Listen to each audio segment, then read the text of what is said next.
have an exciting episode today. I kind of want to intro this a certain way because I was being stupid.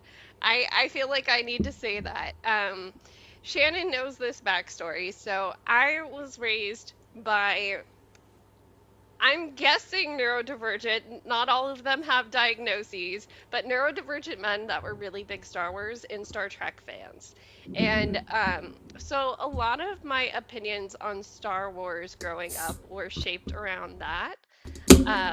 And shaped by the fact that I was surrounded by people that this thing was their special interest, right?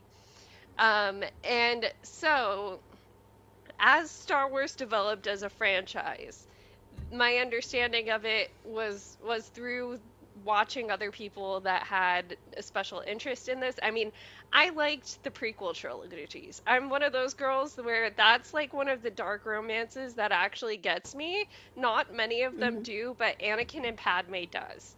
And so I loved those. You know, I of course had men in my life that were like, what are these? This isn't real Star Wars. What the hell is Jar Jar, right?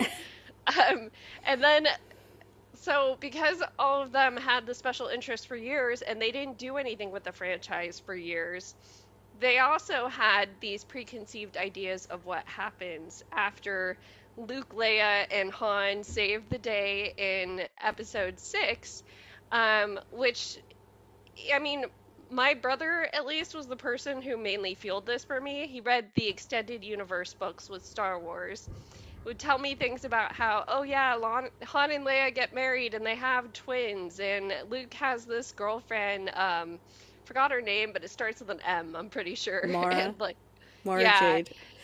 yeah. So I grew up hearing that there was a way that this was supposed to happen. So then the sequel trilogies get announced.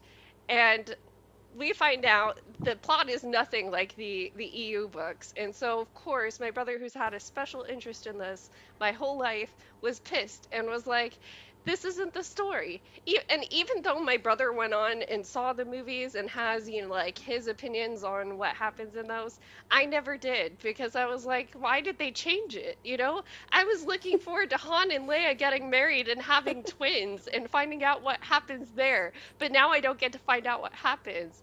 And then you add to that me getting nuggets of information on Star Wars throughout the years, and I can't I can't tell you how disappointed I was to find out via cinema therapy, which is one of my favorites, but they're also men with terrible Star Wars opinions, I will say that.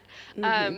Found out Mm-hmm. via them that Han and Leia don't end up staying together. And I was just like, everything that I loved about the idea of this series continuing is a lie. Why would I ever watch this? Cue Shannon saying, oh, those are my favorite Star Wars movies. And I also have a special interest in Star Wars. Yes. Yes. So Um, that's why I decided I need to finally watch these. My best friend loves these. They have to be actually good if she loves them. And also, I can admit that I was playing off of other people's special interests that they don't even care as much about as I did. mhm. I will say, like, one thing with the whole thing with your brother and your other family members that I think is funny is Hmm. that we read the same books. Like, I read those books too. Yeah. Favorite Legends or Extended Universe books were the ones with Mara in them, like the Thrawn trilogy and the duology that Timothy Zahn did later. I remember being so excited that Disney bought it, meaning that they were going to make it and that it was finally going to be free of George Lucas. Can't do anything from the Legends books. Like, those are so, like, convoluted and crazy. Like, I love them, but they're their own, like, fan fiction sort of thing. They can't, it Hmm. doesn't really work like the same, this, it wouldn't work the same, like, on screen. Like, I was immediately like, yeah, they can't do that. I want them to, like, start over from nothing. Also, like, I didn't want to know anything about what the movies were going to be like. Like, I wanted to talk about this because I realized, I don't know, I think I was too messed up. I'm going to talk about like where I was like in my life when the sequel trilogy movies came out because I have to in order to explain like Yeah. about them. Um but I didn't realize until recently that, like, oh right, like Trump was president when the movies were coming out, and that definitely affected how the fandom acted in certain ways that still, like, to this day, I am still afraid of being in a fandom because of what happened during those years. Like, I don't even consider us part of the Percy Jackson fandom. I feel like we're like just next to it, but I don't want to actually be a part of it, which, like, I realize makes doing things like this difficult. But I am afraid of being a part of it again because of how bad what that was. It was it was really bad. I'm going to go into like why it was so bad. But one little thing for me, like personally, that is like seems to be different from what other people how other people get introduced to it Mm-hmm. is that I got introduced to it by my mom. My mom is the one that loves Star Wars and loved it when I was a kid. Like, I remember when I was 6 and we were at like family Christmas and the Empire Strikes Back was on the TV because in the 90s they used to replay the Star Wars trilogy like over and over again on like Christmas Day, Mm-hmm. before like the prequel movies started coming out. And that was like in 1991 because I was only 6. But I remember seeing the scene with Yoda picking up the X-wing and moving it and being like, "Oh, that's," and I'm thinking that that was so cool and wanting to watch the rest of them. Mm-hmm. And I know that that's different for the person that introduced it to be my mom instead of my dad. My dad hated Star Wars, and I'm not sure. I'm pretty sure he hates Star Wars because I liked it, because that's just how he was as a person. Um, but but yeah, that's who introduced me to Star Wars and like it like wanted me to read all the books and would listen to me talk about it and went and saw like all the movies with me and stuff like that, except for the last one because we weren't talking anymore, which is part of this whole story when Yeah. the Rise of Skywalker came out. But every other one I besides that one I saw with her. But anyway, so I wanted to talk about the kind of particularly the behind the scenes stuff of the sequel trilogy because I feel like it kind of I see already like I guess the same sort of influences happening in fandom already, and what's his face has only been president for like 4 months. Yeah. Just now 4 months basically, a little over 4 months. And the behind the scenes stuff of the sequel trilogy in and of itself is like a saga in and of itself because so many things happen and none of it is very good in Yeah. the in like the overall kind of narrative, but I have to talk about it because I'm afraid of like joining a fandom again because of Reylo fans. They whoa. They became this absolutely horrifying thing where they still are harassing people in the Star Wars fandom now. And Mm-hmm. I get so mad whenever I see that one of them got like a old fan fiction of theirs published. I don't know why so many Reylo fanfics are being published, but even if I liked romance books, I would rather die than read any of them or give any of them any money. And I see like old like Star Wars podcasts that people back then that were big Reylo fans had. One in particular that I'll mention because I don't care about that. And I'm just like, I don't know why you get to do this still. Yeah. Like, I don't know why you've done this and you somehow have been able to just like keep going in this fandom and act like you didn't take part in really horrible things. And so to kind of start the whole story of the sequel trilogy in and of itself. Who are you?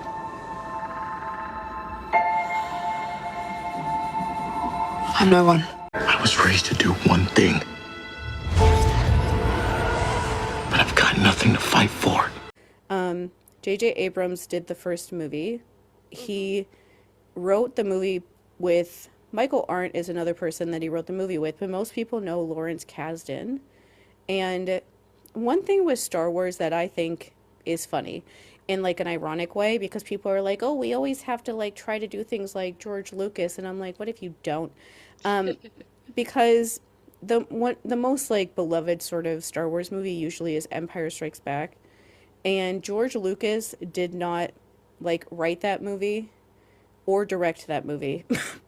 Irvin Kershner directed that movie. Lawrence Kasdan, and I forget the woman that he co-wrote the movie with. I can never remember her name. She only did like this gigantic movie and was like credited with like basically nothing else in Hollywood. But they are the ones that like wrote the movie. Like, yeah, it was his overall story, but a good it doesn't matter how good of a story you have if you can't like write it and execute it well. He didn't write any of it at all. Like, he didn't write the actual script that people love it so much. And like the more he wrote it, the more people didn't like the movies, and which was why I was one that was always glad that he wasn't involved in the sequel trilogy. And so J.J. Abrams, I thought, was smart to bring Lawrence Kasdan in as a co-writer to help him kind of figure out how to do this, because that's an extremely daunting thing to write and direct the first Star Wars movie that's been made since 2005, and the first one that's ever been made without George Lucas at all, and also the first one since 1983 that's going to have like Luke and Leia and Han in it. Yeah. That's gigantic. And so Lawrence Kasdan was the one that came up with the idea of Finn being a stormtrooper, that was like escaping as opposed to somebody else. And so I was like, oh, thank you, sir, for thinking of that, because that was a really good idea. But to talk about kind of like the behind the scenes stuff of like the casting and things, I will say just a point that I want to point out about the Force Awakens before we even get into anything being made is that because it becomes, this is a story of me just getting like more and more angry for John Boyega over time and like losing it. And so John Boyega is a gigantic Star Wars fan. I don't know if people outside Star Wars fandom really know this, but he's a giant nerd like we are. Like, he has all of the Star Wars video games already. He owned them before he was in the movie because he loved them. Before the first movie came out, and even but when he was doing before The Last Jedi came out, he used to do live streams sometimes on his Instagram of him just like playing whatever Star Wars game came out. Like, the newest game would come out and he would be on there playing it. He had a like stormtrooper like doll thing that on every movie, but especially the first movie, he got everyone who was on the cast to sign it, and has it like next to his, you can see it in like old pictures and stuff on his Instagram, that he has it like next to his TV in his apartment with everyone's signatures like all over it. And so he was like somebody like us, like a gigantic, huge fan of it. He has opinions about it outside of being in it, just from like being a fan of Star Wars, that he's right about basically everything he says about it. And so he's been talking more about it recently, which was great to see him being able to talk about it again safely, because that was not true for many years. But Yeah. John Boyega is Finn. He J.J. Abrams just outright refused to cast anyone else as Finn. There were other actors that tried out and obviously were in like the running, white actors specifically for the part, and that people have at least talked about one of the white actors. I don't remember their name because I don't care who they are. But John Boyega did such an amazing job, like he does with that role, that he was doing the Jesse Owens like biopic movie at the time when they were supposed to start filming The Force Awakens. And so Disney was trying to get J.J. Abrams to pick somebody else because he couldn't do it. And J.J. Abrams was like, you know what? No. Like, and he straight up refused, absolutely, completely and totally refused to cast anyone else in that role. So instead they started filming like 4 or 5 months later than they were planning on it, so that John Boyega could do it. And of course there's like stories about when he met J.J. Abrams, he had like $50 and he used all of the money to like take a taxi to meet him. And so like he had like nothing basically, so he was like just taking a chance that it would actually work, and it obviously did. Yeah. But either way, like J.J. Abrams, I think on the first movie did a good job of, he wasn't like, one of the things that people critique him for now is like there was no like set like plan for like what they wanted to do in like a very like strict sort of way or any real way with like the trilogy, that they had like an open idea of what they wanted the story to be. I honestly think that was actually a good thing. I'm always going to defend that opinion because George Lucas had an extremely rigid idea of what he wanted to do in all of his movies, even if like it wasn't actually good writing or it wasn't just like a good story or anything like that. I think especially when you're making something like Star Wars, you have to, and you're not George Lucas especially, you have to have like an open idea of where the story is going to go so that it goes to a place that is good instead of where you think it should go. Yeah. That like that kind of thing. And so he always had a very good like kind of idea about that, of like, we're going to set up some scenes in The Force Awakens that could like hint towards certain things, but we're not going to like be super concrete about it. We're going to give like, we're going to leave it kind of open so that people can decide what they want to do like later on, even if he has certain ideas of what things mean and things like that. It's like really up to like what people want to do past this moment.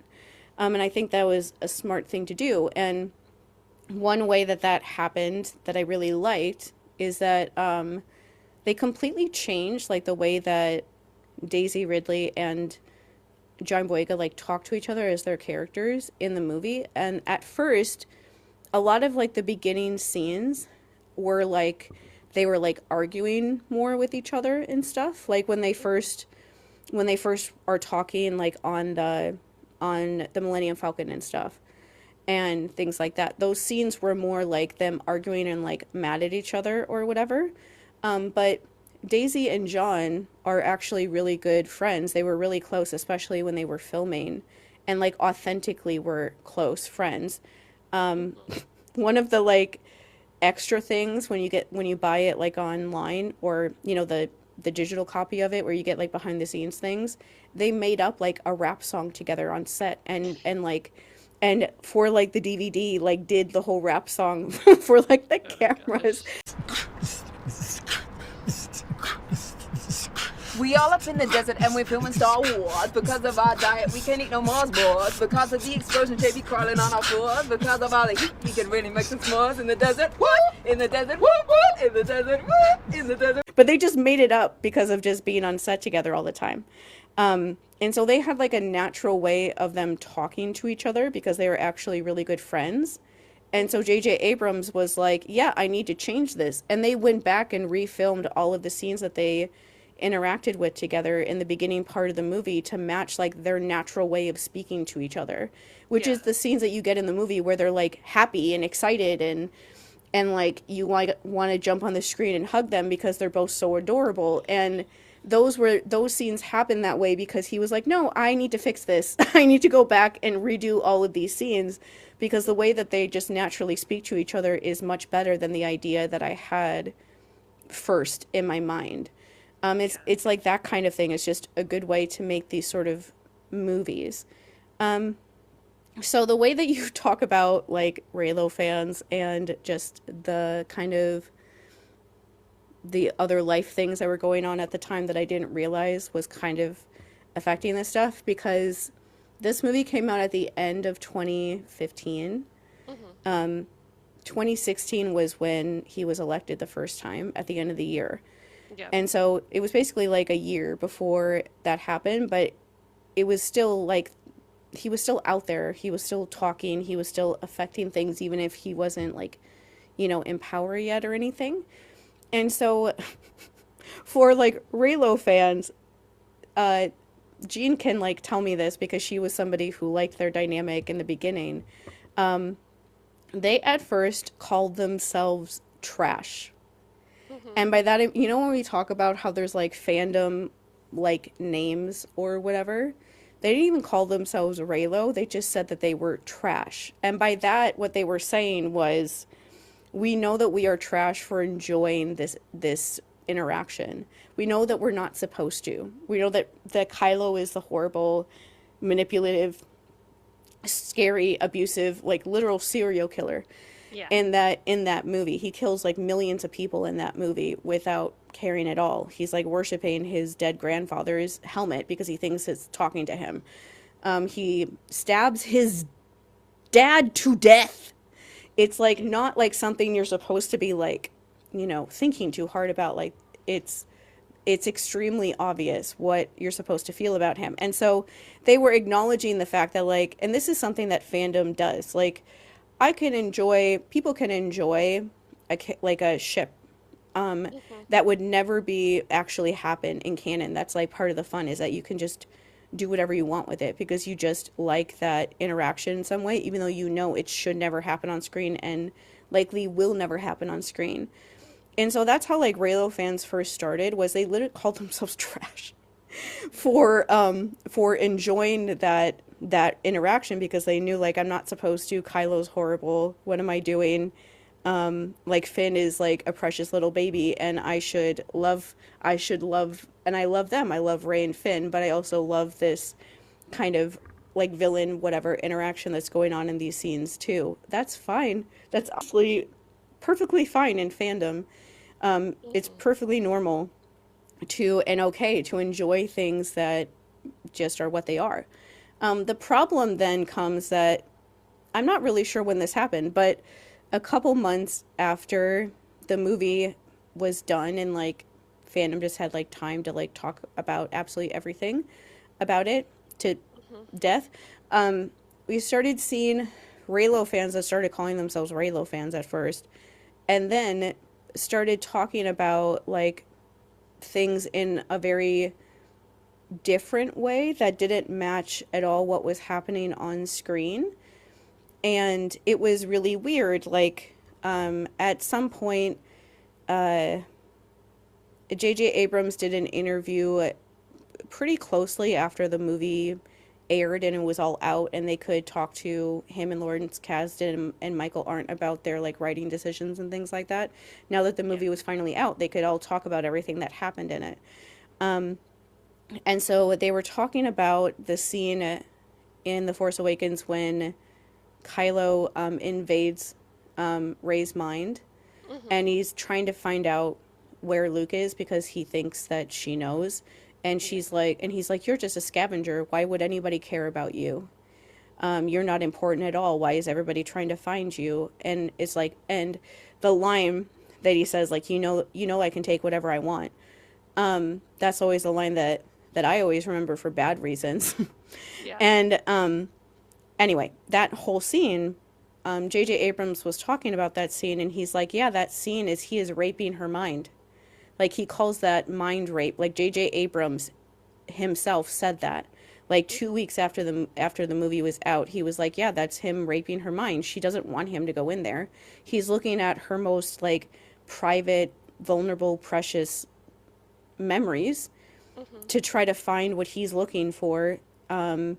It's horrible that he is doing that. He was talking about that scene partly because later on, Reylo fans started to like try to rewrite that scene and act like it was like this amazing thing, and that it was like something good, and that it was them like connecting through the Force or something, that they somehow had like a special connection, and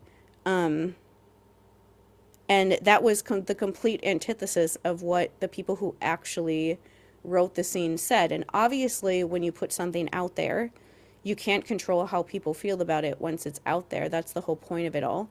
But there is something to be said about the fact that when you're trying to make up or like, think about like theories of things, when things are continuing to be made, looking at like what the people who have made it have said or like how they wanted that to come across gives you usually a good indication of like where things are going to go. Yeah. And so that's why people were bringing it up. Like JJ said, this was like rape.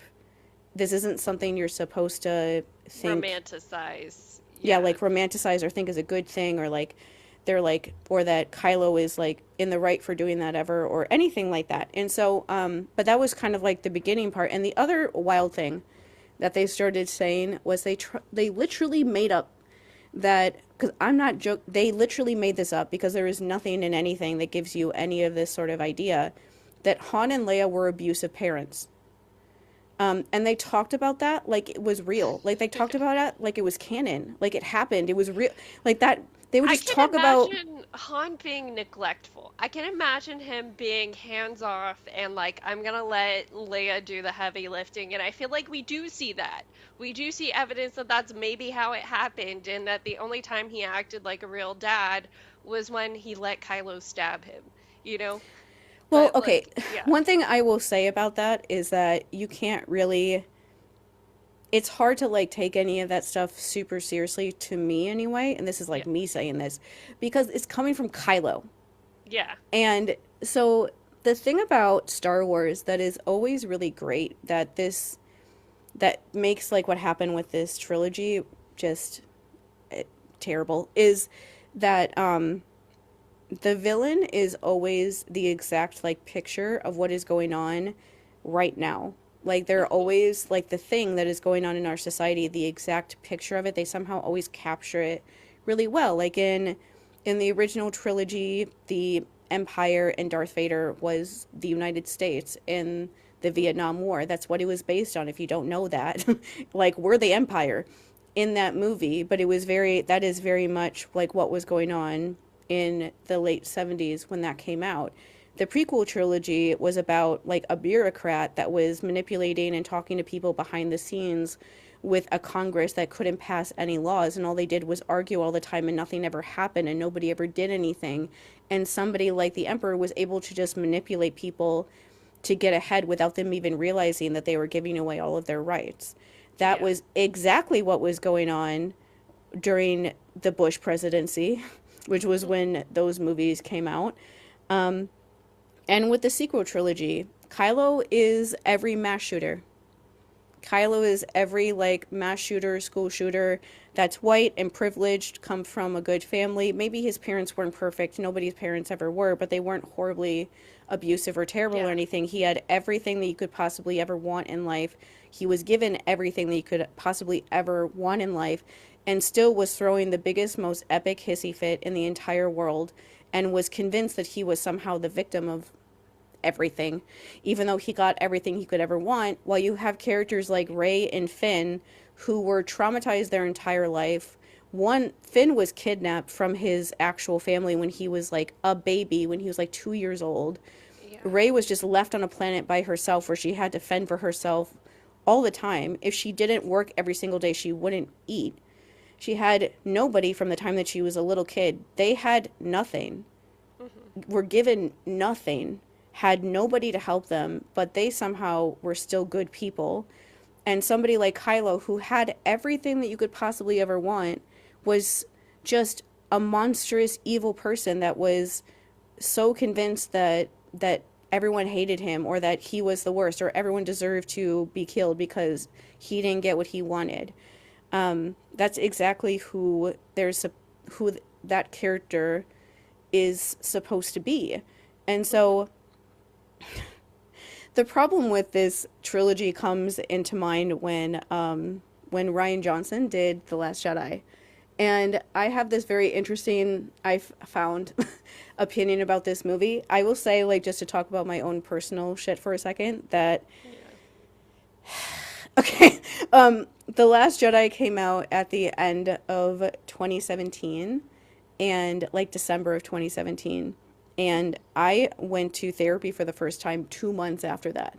Yeah, I was gonna say 2018 is usually the year you talk about. Yeah, the beginning of February, like February 2nd in 2018 was the first time I ever went to therapy.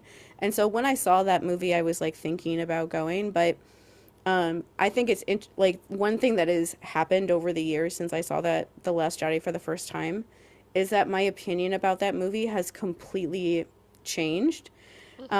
Because back then I literally could not like that movie, because I I mean, this sounds dramatic, but it's true. I had nothing else to live for. Yeah. But like the media and things like that that I enjoyed. Those were the And only Star Wars things. actively coming out is like a huge thing when it's happening for the fandom. So like I Yeah, kind and of it's get like that on that level too. yeah, like when things are happening in real time, like the Marvel movies were coming out then too.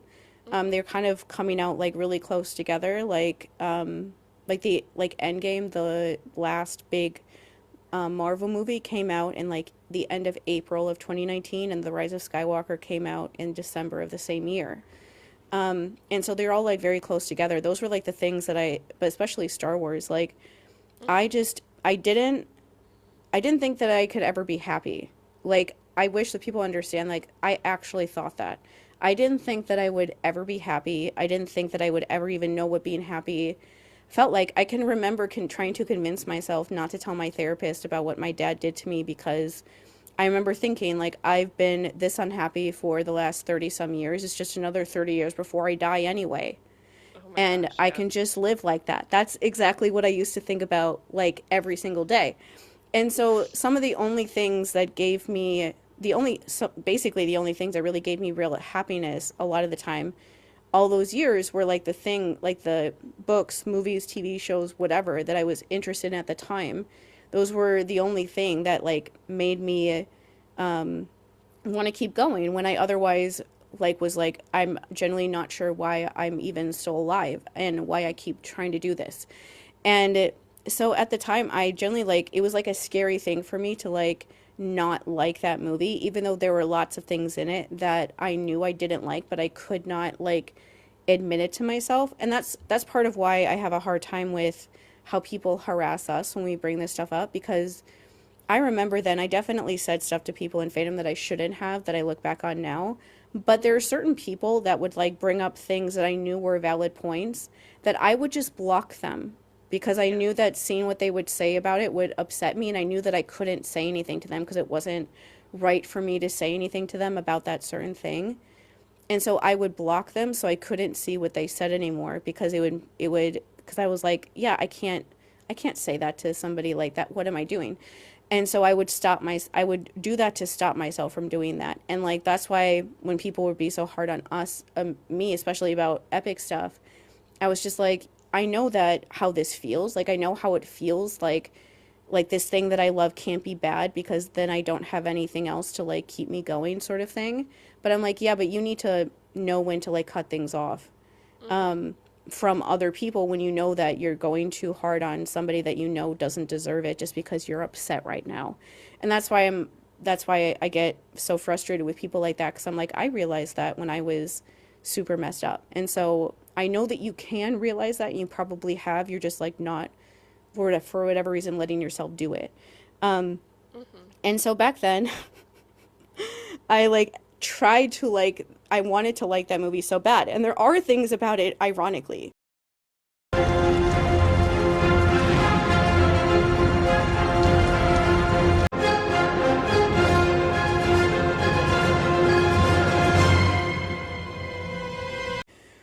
the things that most people seem to not like or people think when you say you don't like The Last Jedi that you don't like it is they think you're talking about the Luke story. Hmm. That is the one thing in that movie that I really love. Oh yeah, I thought it was done beautifully. Yeah, it was honestly like perfect. That is It's a full that circle. I feel like yeah. it's a great full circle moment.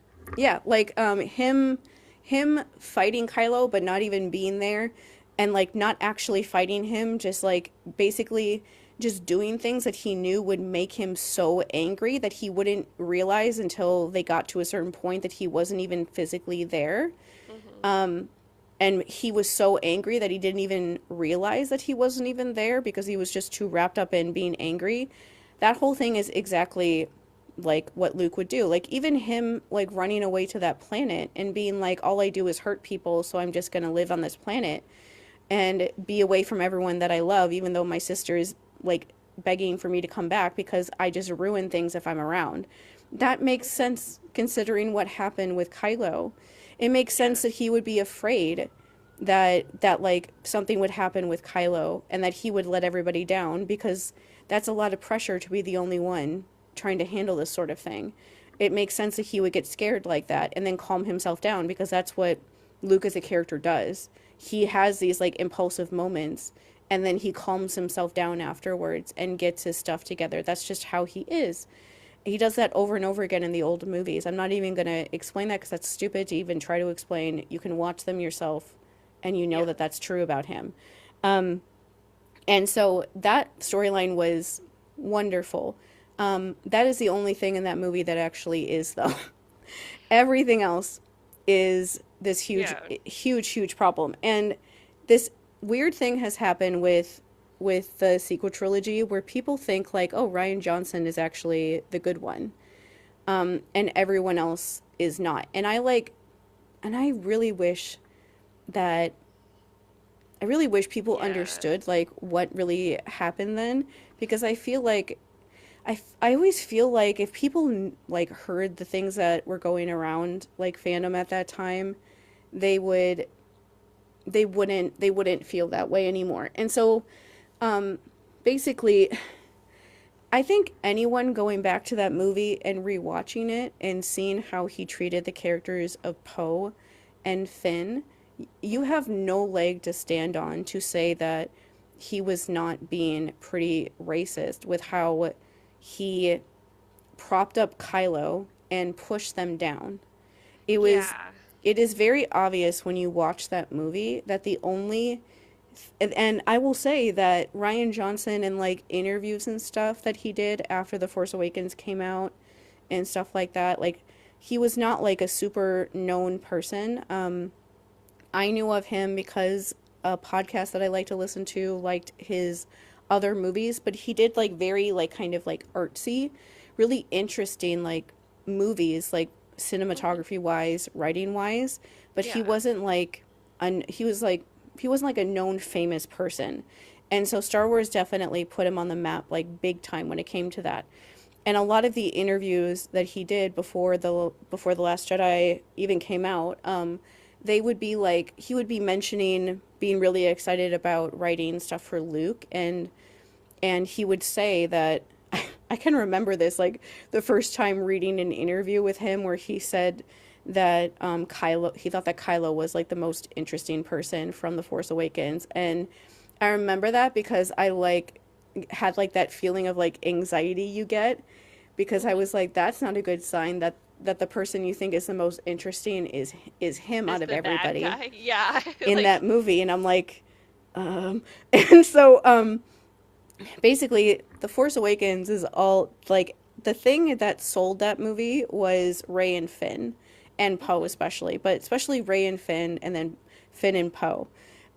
They were the things that drove everyone to see that movie. That is what everybody loved. The scene when I always say like the best Star Wars scene ever is when they're fighting on Starkiller Base, or Rey and Kylo are about to after he almost kills Finn, and Luke's lightsaber goes flying past Kylo and lands in Rey's hand, and she's like, and she doesn't even know what she's doing. She wasn't even trying to do anything, and it's like, no, you're high. I like you're a you. Jedi. Yes. I love you, child. And it's just like this great moment of her realizing like, oh, I can do this. And during like that whole battle, like her doing whatever to like stop Kylo so that she can get Finn and like have him not die. That's like the whole reason why she's doing that, is to get away from Kylo so that she can help Finn not die. And it's just this really great moment of, like when I told Mandy this before, but when I saw The Force Awakens on like opening night, when that scene happened, people stood up and started cheering. Like they were like yelling for the lightsaber to go in her hands before it actually landed in her hands. Like watching that movie for the first time on opening night was one of the best experiences I've ever had in my life, because people were so excited. Like people stood up and cheered in multiple like scenes when you were watching the movie. People were like yelling stuff out at like, and like the scene when you're waiting for like Kylo to possibly kill Han, that like those seconds when you're just watching and you're like waiting to see, everyone was just like you could hear like people like breathing because nobody was making any noise. And then when he did it, you heard everybody like, oh God, like all reacting like at the same time. And when the movie was ending, when you could tell that the movie was about to end, a couple people were like, no, don't end, like don't do it. And like people when they were walking out were like, don't say anything when we're walking out so that we don't spoil the movie for everybody that's like waiting outside about to go into another go out into like another thing. Nobody wants to be that Family Guy meme where they walk out and they're like, I can't believe that Darth Vader is Luke's father. And so everyone was being really careful about that. We all walked by and all stopped talking when we were walking by the people in line waiting to go in. And it was just like this amazing kind of experience. And so going into The Last Jedi, suddenly most of the scenes that Rey has is with Kylo out of everybody. And the main thing about it is that it was very like shoved in a way that like doesn't make sense with the like original, with the story from the last movie. Like Finn is there's always like a trio in every Star Wars movie that is like the three main people. It's usually two guys and a girl. And so the main trio from this franchise was Rey and Finn and Poe. Reylo fans didn't like that. They wanted it. They were always trying to convince themselves that it wasn't Finn, that it was Kylo. And so they were always trying to downplay Finn's importance in the overall story constantly. Which, if you've ever been online, means that they were constantly talking crap about a black actor and to prop up Adam Driver, who is super white. So what got me with the change up, having watched it, like after the fact, was like you could very clearly see a romance brewing between Finn and Rey in the first one. And then all of a sudden we get this big switch up. And it's like, there's this pseudo-romance between Finn and Rose, a character who, like, honestly, I'm happy she's in that second one and that she plays such a big role in that second one, because that's not an actress that looks anything like you would ever expect a Star Wars main to look like. And so I was like, oh my gosh, we got some Asian representation, and she's not, like, skinny, conventionally pretty type of girl. She's very, like... She looks like a person who'd be just your average person on a Star Destroyer, just random extra. But she gets like this main role where she gets to actually help out Finn the entire time, and then she does this like, I'm gonna sacrifice myself for you moment for him, and it's like, wait, why is this his romance in the second movie? And then you have Snoke creating this mind bridge that's like a play on that scene that you said the fandom really, really loved in the first one for the wrong reasons. So now we have we have Kylo and Rey literally communicating, have basically an empathy link, like if we're going with our Percy Jackson theme. And they're able to talk to each other, able to get like a deeper understanding of each other. I don't hate it. I don't hate it as a concept. I hate the way that it was enacted because for whatever reason, you have two people that have any sort of connection that's not immediately explainable, that's like religious or extra. Plus, like they're kind of force bonded. Like you can tell that like there's supposed to be a yin yang of the Force is what that movie introduces us into. I don't hate it as a concept. What I hate is that people automatically take that and think, oh, this has to be romantic. It's kind of similar to what I was saying with Link and Zelda last episode, where I think it cheapens it to make it a romantic connection. We can have them be foils and be like equals and have Rey be the one person that Kylo seems to respect as having power. But at the same time, they don't need to be romantically linked for that to happen. And that's what got me with that. It's just like, this feels like it's out of nowhere. And like, to be in the fandom at that time, like, the only people that were talking like that about that was Reylo fans. They were they would talk about that constantly, say that they were the yin and yang of each other all the time. That's all that they would ever talk about. They were the only ones that were talking about that. Nobody else took that seriously. Nobody else thought that that meant anything. Everyone else was like, J.J. Abrams said that he was raping her mind in this scene. This isn't like a good thing. That doesn't mean that they have a special force connection. This is like something really bad that he was doing. And then suddenly you see this movie and they're like romanticizing it because it was okay. And then I haven't talked about like the Officer Holdo like whole storyline. That is literally just making Poe like the stereotype of an overly like passionate like Latino man.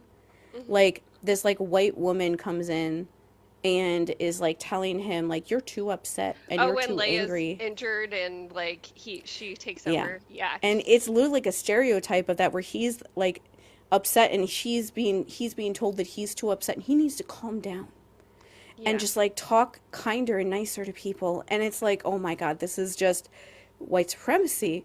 Literally just like on display, the idea that like if you just talk nicely to people about how they're trying to kill you all and like let everybody die in this horrible way, that will somehow make everything all right. And just that whole storyline was just also racially was really weird to watch because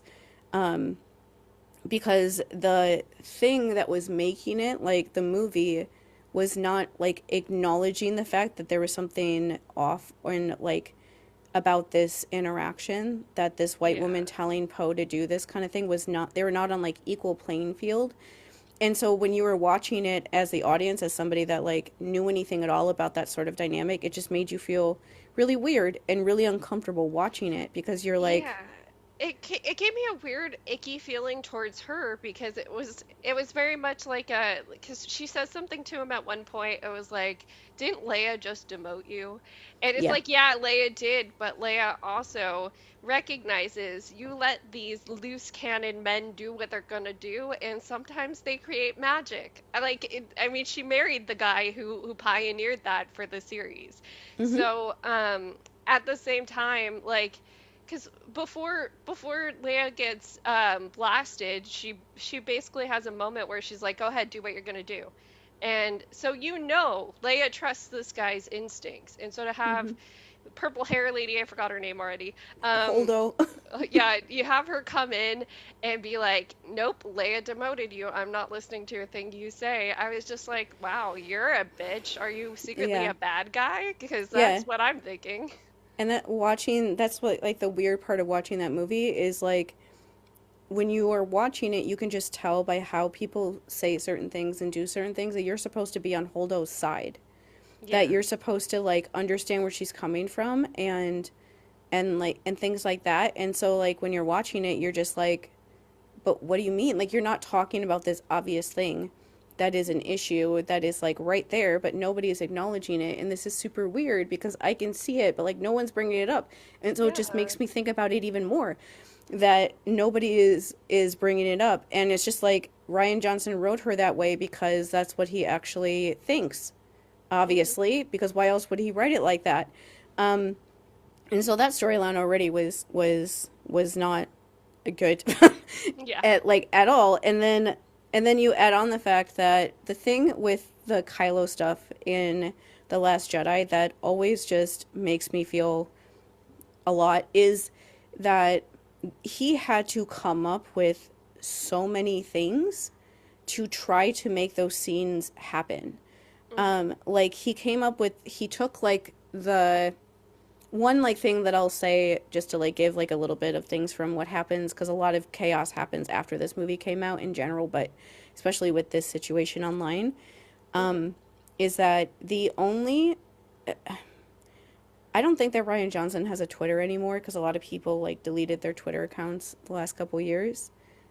I didn't want to look at it, like look at if he did because it just would make me mad today, so I didn't even try to look. But when he was on Twitter back when these movies were coming out, and when The Last Jedi came out, the only people that he interacted with were Reylo fans. Of And that was course. like when people realized like started looking at stuff like what is actually going on here because he would like their tweets. he would respond to them sometimes, certain ones. Like, I'll go into the one that he responded to a lot and things like that. But they were the only ones that he was like responding to out of everybody online. They're literally the only people Oh out of the gosh. entire fandom that he ever interacted with was them.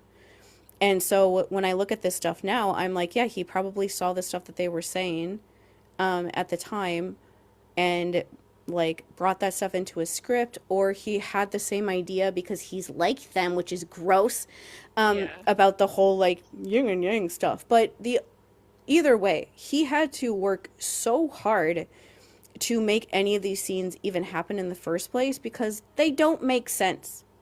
Like, it doesn't make sense. Like, I remember one of the things that a lot of people in the overall fandom would talk a lot about is like, if they're going to separate Rey and Finn, what could possibly separate them?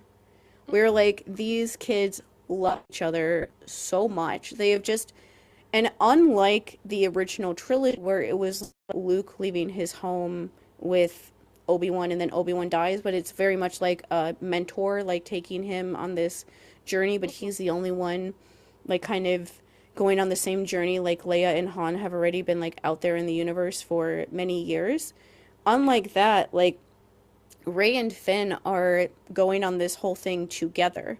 Like Finn I could like talk like a whole soliloquy about Finn, that he in the very one of the early episodes of The Force Awakens, that he sees what being a stormtrooper for this like cult basically would be like. And even though he's been indoctrinated by it all these years, he's like, I can't do this. I can't kill these innocent people. I don't want to do this. And so he just like finds Poe because he's like, oh, you can fly. Get me off of this stupid ship. And he doesn't know or care if he's going to actually survive. He has no idea if he's going to live. I don't think he thinks that he's going to survive, but he just knows that I don't want to do this anymore. I don't want to be part of the First Order anymore. I just want to get away from them. And even if they kill me, at least I'm like trying to get away from them instead of doing what they want me to do. I just need to leave. And crashes on Rey's planet where I still love the fact that the thing that makes them talk to each other more is he brings up Luke Skywalker and she's like, Luke Skywalker is a real person? We can go find him? Like, oh my god, I have to go help you now, because they both like idolize Luke in the way that you would if you were people like them. But it's just, they're going on this whole journey like together. They're doing everything together. They're going on this whole situation together. The only reason that, like, I remember people saying in the fandom at the time, like, the only thing that could have possibly separated them where Rey could go to see Luke at all without him being there is the fact that he has to be in a coma in order for that to happen, because she never would have left without him. She doesn't, even with that happening, she doesn't want to leave without him. Like, the last thing she actually says on screen, like the last line she has, is saying to him, like, I'll see you again one day. Like, I believe that, and like kisses him on the head.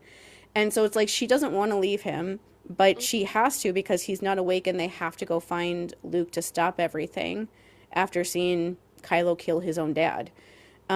Especially knowing, because of the narrative of the story, that Kylo is trying to find Luke. And so the overall idea is like, we have to find where Luke is before the First Order does, so they don't show up and kill him before he even realizes that they're about to find him. And so that's why it's like she has to go find him at the end of that movie.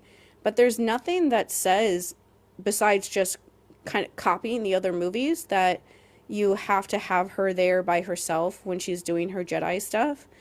There's nothing that says that. And like, so I remember before The Last Jedi came out, we spent so much time as like an overall fandom trying to figure out how they would ever keep Rey and Finn separated, because we're like, they would want to be together and they would find a way to be together. There's no like reason in the same way with the other characters that they would be separated. They would want to go through this whole thing together like they have so far. And I will say that in The Last Jedi, there are scenes from the very beginning where Rey is like trying to ask people if Finn is okay, and Finn wants to leave to try to find her and stuff. but it should have actually happened. Like, Finn should have left, like, when he wanted to with Rose. And instead of them going on that whole weird, like, side journey thing, it should have been them going to Luke's island and being there with her to help her with whatever was going on with Luke. And them trying to talk to Luke about everything before the First Order shows up to try to kill him and kill them. And, like, that's, like, what the overall story should have been, because you have to, like, make up all of these weird scenes that feel out of place in order to justify Rey and Finn not being together for when they would want to be. And also, like, you have to make up the whole stupid, like, mind meld force connection of stupidness to have the two of them even have scenes together.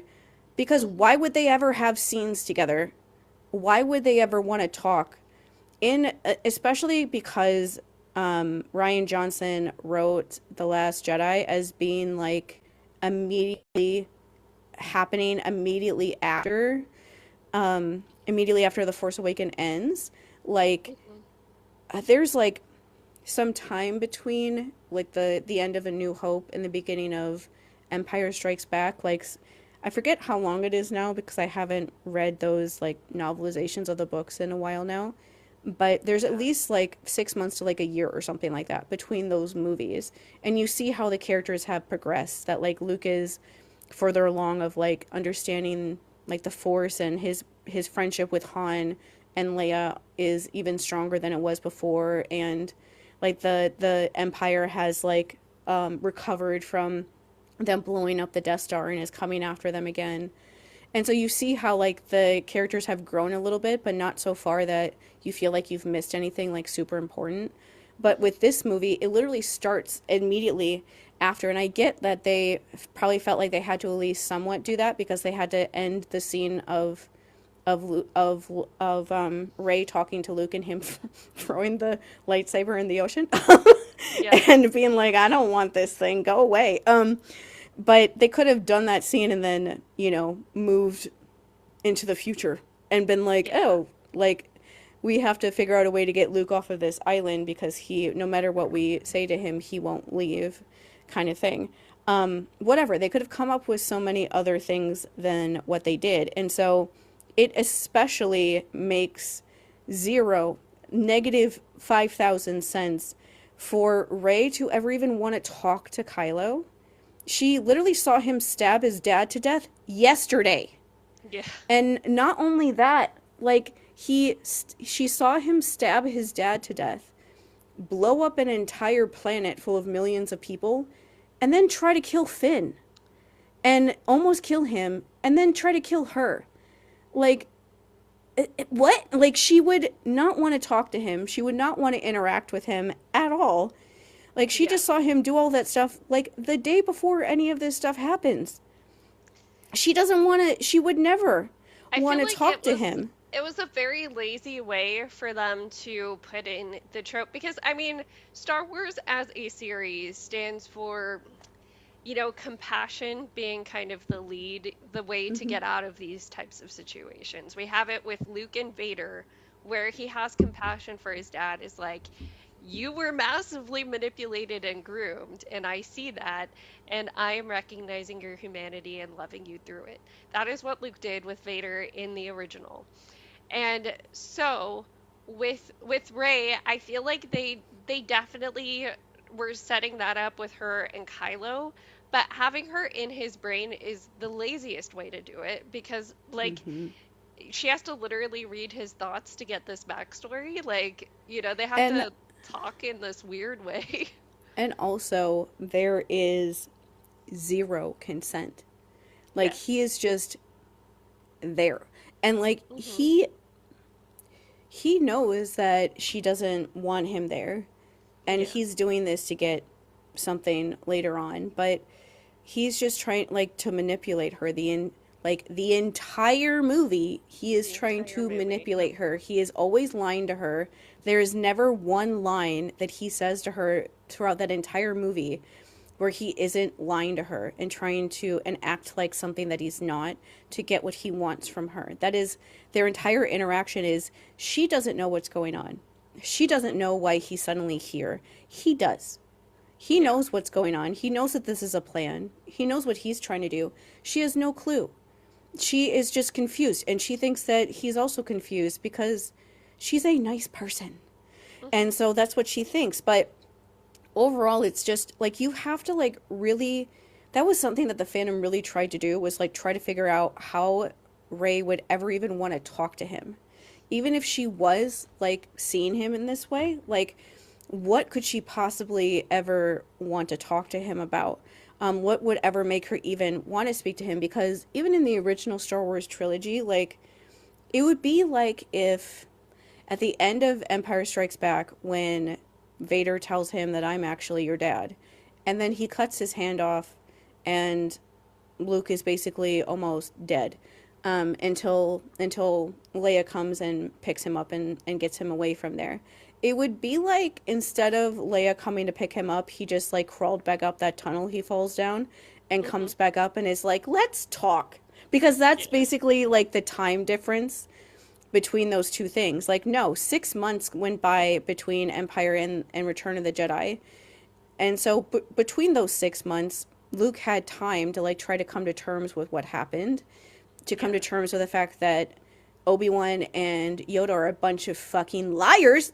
And their entire plan was to get him to kill his father without him knowing that he was killing his dad. That's their entire amazing plan. Yeah. Like, I'm really glad that George Lucas isn't writing Star Wars anymore, because that's the best you could come up with. Is like these amazingly smart people, that's what they could come up with, was him killing his dad without him knowing, and then being horribly traumatized by it later on when he realized that they convinced him to kill his dad. And he had no idea. Like, what are you doing? Like, oh my God. But that would be like what that would be, is if he immediately turned around and came back and was like, no, but let's actually talk about this while my hand is still, like, my stub is still bleeding from where you cut my hand off. Like Finn is still like in a medical coma because he hasn't woken up from Kylo almost killing him. And you literally expect me to believe that after The Force Awakens that Rey is just going to be like, no, but let's talk, and like let me empathize with you, and let's conspire together, and like let's have you show me like edited scenes of things that happen with Luke so that I'll turn against him and have me actually fall for it, and things like, it's just like that movie, if you take it at face value, or like you actually believe that she did these things, like, you have to not like her as a character less, because it's just like, how could she do that? Like, you have to just, when you're watching that movie, and this is like what the fandom eventually came up with, you have to just accept the fact that this is what Rian Johnson wanted to do, because otherwise it will never make sense for her characterization, for her to like make those decisions, even want to interact with him that way, because no time has passed. Like, it just leaves this, you just have to, it's one of those things, like, you just have to accept that the director wanted to, and the writer, which is the same person, wanted to do it, because it will never, no matter how much you try to, like, you know, come up with headcanons or whatever to make it make more sense, it just never makes any sense. And it happened because Rian Johnson thought that Kylo was the best character in The Force Awakens. And so he forced Reylo to become the main character, male character in The Last Jedi. He like went out of his way to ignore it would have been much easier to do like a storyline with Finn and Poe, where they were around. It would have been, you could have even done the same general storyline with Poe having interactions with like the Resistance and stuff, because that kind of thing is like something that is overall interesting anyway, but also just like a good character thing for him, to kind of like show himself to be like a leader and things like that. But it would have been, you wouldn't have had to like work so hard to write these scenes and make this happen in a way that doesn't really make sense, and like write in characters like Rose and the other guy whose name I can never remember, the guy who's like guy. Yeah, who's like telling Finn to like run away, and I'm like, who are you talking to? Finn would never even consider something like that. Then that's the other thing about this movie is like it offends me greatly now that I think about it that the storyline with Rey was that she would for some reason give the person the time of day who just tried to kill everybody that she cares about. And the storyline with Finn was acting like he was somebody that would think about running away and abandoning everybody because he was afraid of the First Order. Like, Finn wants to leave in the first movie when the First Order is coming to the planet that they're on because he's terrified by them, because he's a victim of them. He's terrified of ending up back with, like, Kylo and then killing him.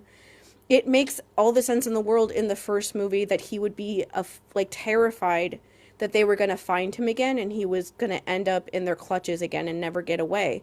Yeah. But even in that first movie, he's like, yeah, but I don't want to do this though. And he comes back.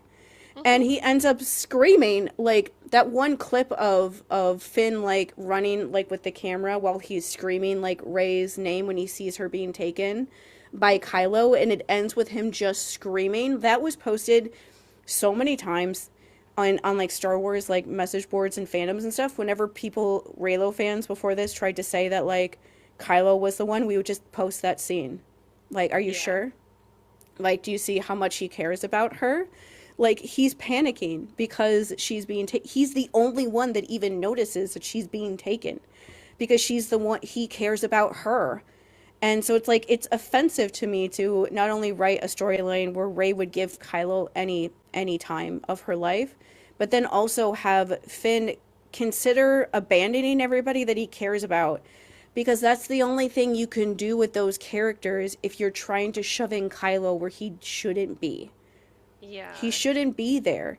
And so you have to come up with something to have those characters do something until they can get together, when the natural writing of those characters would be for them to just be together for the entire movie, or at least for a majority of the movie would be for them, or for more of the fighting to be about people trying to stop like Finn from getting to Rey because they're trying to, or like people trying to follow him because they're trying to find out where Rey is because they know that that's where Luke is.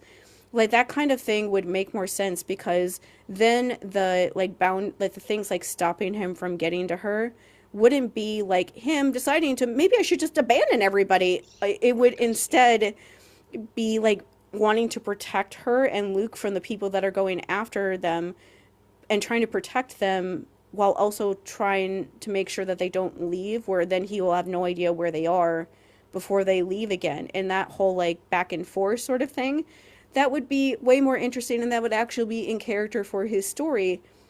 But Rian Johnson never actually knew anything about his character enough, or like or even Poe for that matter, or Rey. Anyone but Kylo and Luke. He only cared about the white men. So what gets me is I do think that there's some scenes where they are mind bridged that like actually do somewhat, like when she asks him, why did you hate your dad? You know, like it's over dramatic, but that seems more realistic of like, if you're gonna be in my head anyway, I might as well ask, why did you do this? Like, why did I witness you kill your dad? And she drops that way too easily.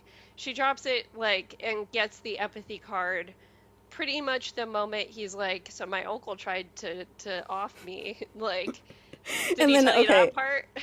One thing from like the general fandom time that I still see this sometimes, and I'm like, do you think when you talk? Is like when people talk about that scene, they're like, oh, well, you know, Luke thought about it. And I was like, Luke thought about it and then realized, what am I doing? I need to stop, and then stopped himself, because that's what Luke does. But I just need to, like, the moment after that happens, Kylo goes out and murders everyone. He tries to kill Luke too. He's just not successful. He thinks he is for a little while. But all those other kids at that, like, Jedi... Yeah, like the majority of them, because the line was, he took a handful with him and everybody else he took out. Yeah. So... He killed his friends. He killed all of his friends This is literally like Luke again from Percy Jackson, but that's Yes, like like what Luke Castellan. it's very similar in that way. Like he is like, my uncle thought that I was going to the dark side, and so to show that he's wrong about me, I'm gonna murder everyone on this planet. I'm gonna go to the dark side. I'm gonna Yeah. kill all of my friends who don't want to immediately join me, try to kill and think that I've killed my uncle, and then join like the person that I've been talking with behind the scenes that has been trying to convince me to join him this entire time. Like, wow, Yeah. what a good way of proving to Luke that he was wrong about you. Well, Like, and also, so I have so many questions that aren't answered in that movie because, like, how was he even talking to Snow? Like, if Luke had him on some Jedi Academy, how was a Sith able to get to him? That's the part I don't understand. I don't know. And I know I think they go with the idea that he was talking to him like in his head, that they like And, met like, up it at was theoretically Palpatine, too, right? yeah. Like they met up at some point in person where they interacted enough where they started communicating that way. That's like the only thing I could ever come up with, and I try not to think about it more than that because I don't care about either of those people. And I Yeah. don't want to think about them. But either way, that's what I kind of assume, but it is like a thing of, it doesn't make, he only cares about, you can tell from how the writing is for the different characters that the only characters he actually really cared about were Luke and Kylo, because they got Yeah. most of the time when people talk about The Last Jedi, they talk about those storylines generally being good storylines, and it's like, yeah, and everyone else's is god awful and just terrible and like borderline offensive for like Yeah. race like relations, and not, and being so ignorant of it, not even noticing what you're doing on screen and Like, things like literally, that.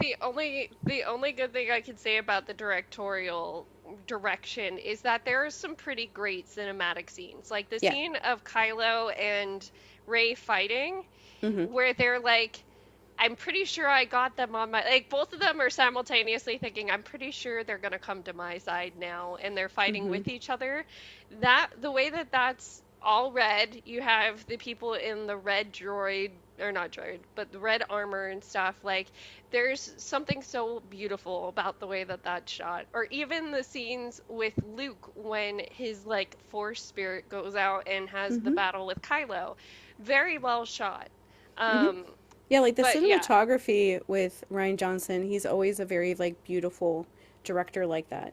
yeah, And so you can't really take any of that stuff away, but I just don't care when it comes to yeah. like the overall story when you actually think about like what's on screen the majority of the time.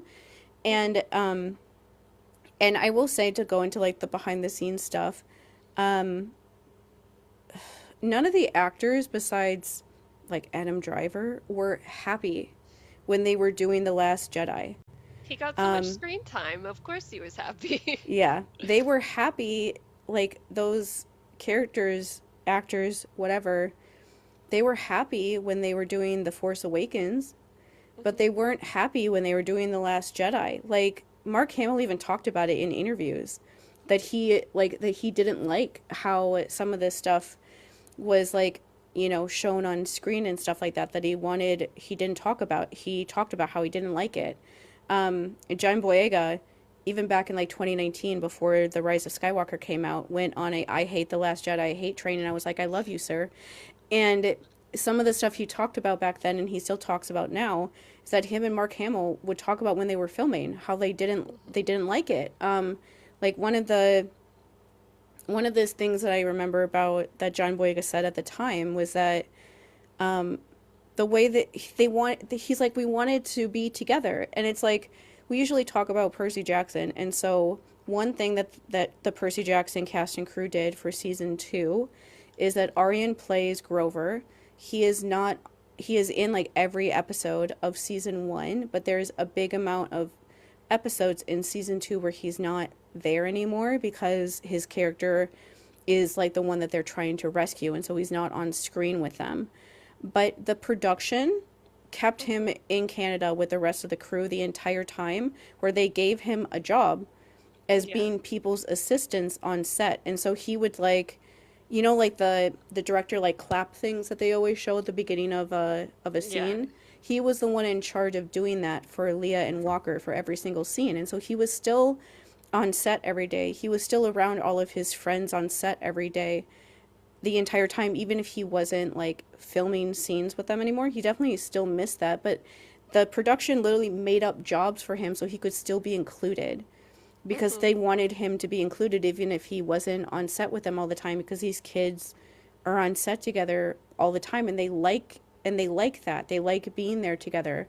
And so in that same sort of a way, John Boyega and Daisy Ridley were on set together basically every single day when they were doing The Force Awakens, and they got along really well. They were best friends. They loved being on set together. They loved being on set with Oscar Isaac when he was there too. And but especially with him and Daisy, they wanted to do this thing together. They wanted to be on set together still. But in The Last Jedi, they're like barely in any scenes together in the entire movie. And so they didn't like that. And John Boyega talked about, even before the movie came out, that like this was like the first thing that like made me like look at that, and I was just like, I'm not sure what to think about Rian Johnson, that he's saying stuff like this even before the movie came out. Is that John Boyega was talking about how that he would come to set on days when he wasn't filming and the way he put it was like, I just wanted to be there. And because Daisy was like filming every day on set with either Mark Hamill or a lot of the time Adam Driver. And like one of the weird things with like Rey and Kylo that like Reylo fans never like to bring up is that Rey is like 19 and Kylo's like 30 in the movies. And so it's weird that you're even acting like they're yin and yang of each other. And I'm like, so did Kylo just like ying off to himself for the first 10 years of his life before she was ever born? That doesn't make any sense, just to like say that to fit, like what? But it's also just part of their weird dynamic that he's much older. He understands things a lot more. And so that's part of the whole thing of how he is abusing, honestly, her.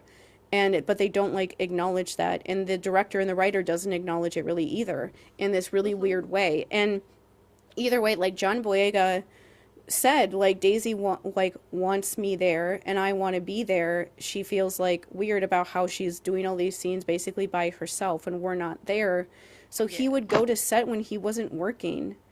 And the way he put it was like, just so I could be there with her. And I remember reading that and just being like, that doesn't feel good. That like the director is doing these scenes where she is like asking her best friend from the cast, where her best friend from the cast feels like he needs to go and like watch her to make sure that everything's okay, and to just like spend time with her. And I'm like, that's just not what actors should ever feel like on set. They should feel like what we just said, like with the Percy set, where they made the actors be able to still be together even if they weren't filming scenes together at the same time. They didn't feel so like isolated and alone like that with like a dude that's like much older than you and is just whatever. And it's an uncomfortable thing that was happening when they were doing this movie. And like if the fans, like if we are watching this movie and we're noticing that the characterization of Rey and Finn and Poe, especially Rey and Finn, don't make sense compared to how they were in the first movie, and we spent like 2 solid years trying to figure out a way to explain that made any sense. That's like what we spent most of the 2 years between the movies doing. Like the people who are acting these scenes out definitely have noticed that too.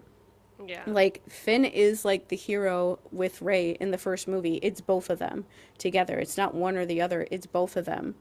And so to have him be in that role in the first movie where people like would say not nice things about him because he lost like the fight with Kylo, but I'm like, do people not get that like This is his literal first fight as a stormtrooper. Yeah. He's terrified of Kylo. He like has seen Kylo as being somebody who's like under him on his ship and just like in his scary organization.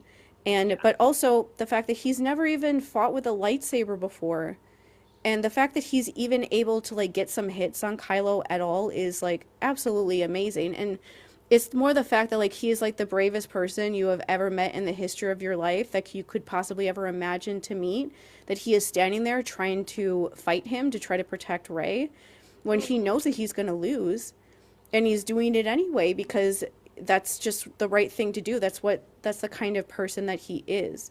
And so to have him be somebody like that, and then in the next movie you sideline him where he's thinking about leaving everybody, and his storyline is him realizing, no, I actually like the Resistance. Are you kidding me? Like, of course John Boyega's not gonna like that.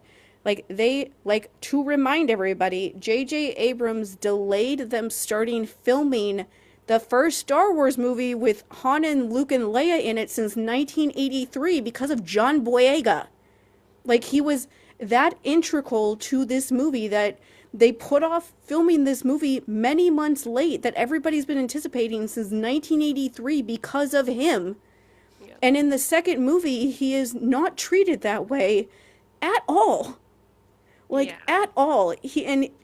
So basically, after the Last Jedi comes out, that's the end of 2017, going into 2018. And so this is, that's the first year that Trump was president again. And 2018, when Me Too started becoming a big movement because he was president again, or president, and was, you know, what he was like, and everything, that's when things like that started happening generally in, like, the world. But this is when, like, things with Reylo fans became really, really, really, really bad because they felt very emboldened because they were the only people from the entire fandom that Rian Johnson would interact with. The only people. And nobody else took them seriously. Because how do you take somebody seriously when you're wandering around Twitter or wherever and you suddenly run into somebody saying that Han was an abusive father and Leia was like abused by Han? These were things that they would say all the time. Things that, and like that Finn wasn't the hero of the story, Kylo was, and he was always meant to be the hero, and like, he's the villain. Can you just let him be a villain? He's a really good villain, actually. He's a really great villain. Like, this is why I have like PTSD flashbacks when people talk about Luke, is because it's the same stuff again, that if you would just let them be villains, they're really, really great, interesting, complex villains. If you just let them be who they actually are, you can, like, really enjoy them. But they don't. They are constantly trying to force them to be people that they're not.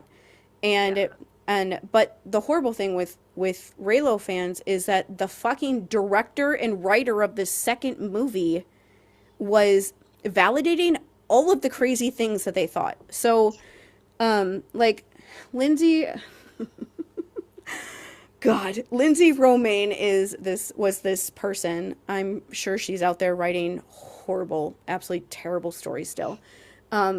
I would rather die than read anything that she's ever written. But when The Last Jedi came out, she started writing all of these stories for the Nerdist, which is a pretty big, like, thing that, like blog, or I don't know what to call it, for basically, like, nerd culture things.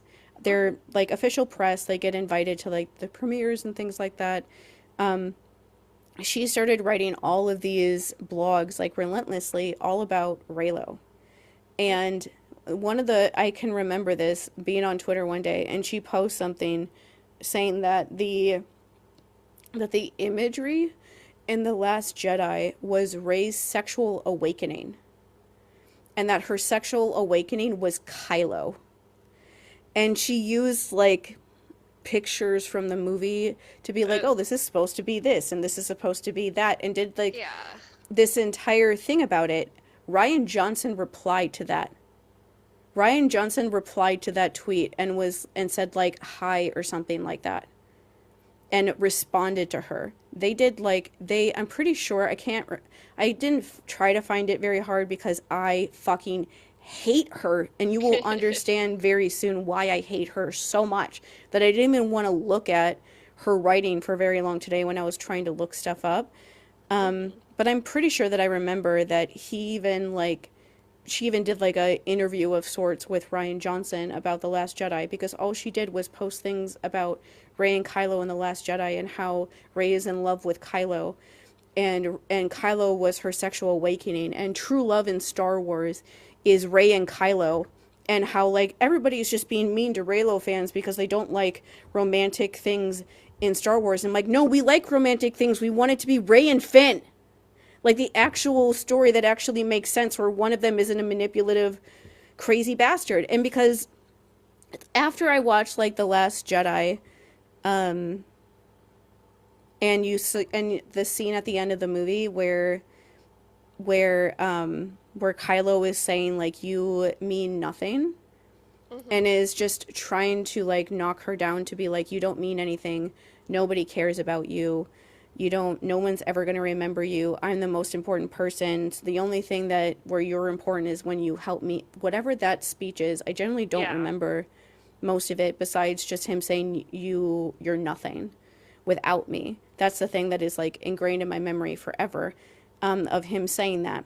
So when I saw that movie and people saw that movie, and we were trying to think that that like Rian Johnson wrote him that way on purpose, because we're trying to think like he must have written him like that to show that he's like the villain, or to show that he is abusive and manipulative and stuff like that. Because how do you watch this movie and you not see that in every single scene, every single word he ever says to Rey, he's lying to her and he's manipulating her in every single scene. He's pretending like he doesn't know things that he does know. He's picking and choosing the things that he tells her about to try to get her to turn against Luke so that he can just use her to do a coup, basically, and like kill Snoke, and that's the end of that. That's all he wanted her for, and once he did that, he didn't need her anymore. And was just like mad that she didn't like immediately just like worship at his feet or something at the end of that movie. But it's like, that's what, when you watch that movie, we were like, okay, how, like that scene at the end when he's saying that kind of stuff to Rey, I don't remember like what he actually says to her, because that was like basically what my dad has said to me before. Yeah, it was very abusive, manipulative, like yeah, like he's literally said, he would say words like that, or like in the first movie when he's doing that stuff to her mind and he says like, I can take whatever I want. That's like another thing like that. Like in 2019, I went to a PTSD treatment program, and I started like doing like artistic things for the first time when I was there. And I drew this like picture that I still have on my Instagram that I posted in like October or something of 2019, that was supposed to be me like hiding in the corner from my dad. And I wrote when I posted it on Instagram, I wrote on like the caption like, I can take whatever I want. And because that's the kind of stuff he says, like just like a fun fact about severe childhood trauma is that when the person that traumatized you is that scary and actually that terrifying, like over the line of whatever people could imagine, you don't remember what they say. Like, I don't remember anything my dad actually said to me. Like, when I remember memories, they're just like silent. He was never silent in a day in his fucking life, but they are silent to me because the things that he said to me were so terrifying that I blacked them out and I don't remember them. It was either that when he would start talking, I would go to like the dissociation land inside my head where I wouldn't actually be hearing what he was saying to me, or more to the fact, because sometimes when I do EMDR, I start remembering little things he did say to me, is that I just blocked everything that he ever said to me out of my mind. Like, even when I was like actively at that age, like I remember when I was like 12 and my parents were getting divorced, my mom said like just some offhand comment about like, your dad was the hardest on you. And I said like, how? And my mom was like, just the stuff he said to you was always worse than what he would say to your sister. And I asked her like, what? Because I legitimately did not remember anything. And I still don't. And I know she was looking at me like, what do you mean? But because that is something that people don't know. But I generally don't remember what he said. So the fun game with like triggers and stuff is the way that people talk, like their tone of voice, or the words that they say. I know that he has said things like that because of how much I respond to them. And those things that Kylo said, like, stayed, I still remember them because I'm like, that's the kind of stuff that he would say to me. He probably said those exact words to me at a certain point. And that's why what he said affected me so much. So me watching that movie, I was like, how is it possible? How is it possible that in the months after this movie has come out, when I'm just going to therapy for the first time and I haven't even told my therapist anything yet, how is it possible that the director and writer of this movie is making friends with Reylo fans that romanticize Kylo and think that Rey is in love with him and that they are like soulmates and need to be together for the force to be balanced or something, whatever they would say, and they think that like Han and Leia were like abusive parents and all the, how is he interacting with these people when the character that he wrote reminds me so much of my dad that I still don't look at Adam Driver. I don't look at him. I don't listen to his voice. Like, it's honestly like a trigger because of this whole experience, really, which is wild that could happen, but it is. And so it was so confusing to like see that happening, and the fandom in general was just like, what is going on? Like, we thought that you wrote him like that to show that he was a monster, that he was a villain, that he was dangerous, and now you're like interacting with the people that are writing entire like blog like synopses, like PhD level dissertations about how Rey is in love with Kylo because one of the places on the island that they're on could look like something or something. And like that's the people that that's the people that you're interacting with, is people like that who think that Kylo was her sexual awakening. That's the people that you're listening to. It was so like confusing and like looking back, like just looking back at the movie, like, do I like this movie anymore? Like over time, like looking back at it, like, wait a second, do you mean that you're befriending these people that are saying this kind of stuff? And the thing with Reylo fans where it got really, really bad is they felt very emboldened by Rian Johnson doing that. And so you know how we talk about with the whole Percy Jackson situation that happened with Becky, and overall the Riordans, they don't allow like harassment like that in their fandom to really happen. If they know that it's happening, they're going to say something. Like, Rick immediately wrote that blog about Leah and was like, if you're going to be mad at anybody, be mad at me. Be mad at me. Don't be mad at anyone else. And even with the whole situation with Becky, like, she said what she said, they got mad at her, but she immediately was like, maybe I shouldn't talk to fans as much, and it's like, step back from that because it obviously was making things worse. And she doesn't want to make things worse inside their own fandom. They care about all of these kids. Even if they think that they're terrible people, they still care about them. Yeah. And they want them to feel okay. And so she stepped back because it was what was best for everybody right now.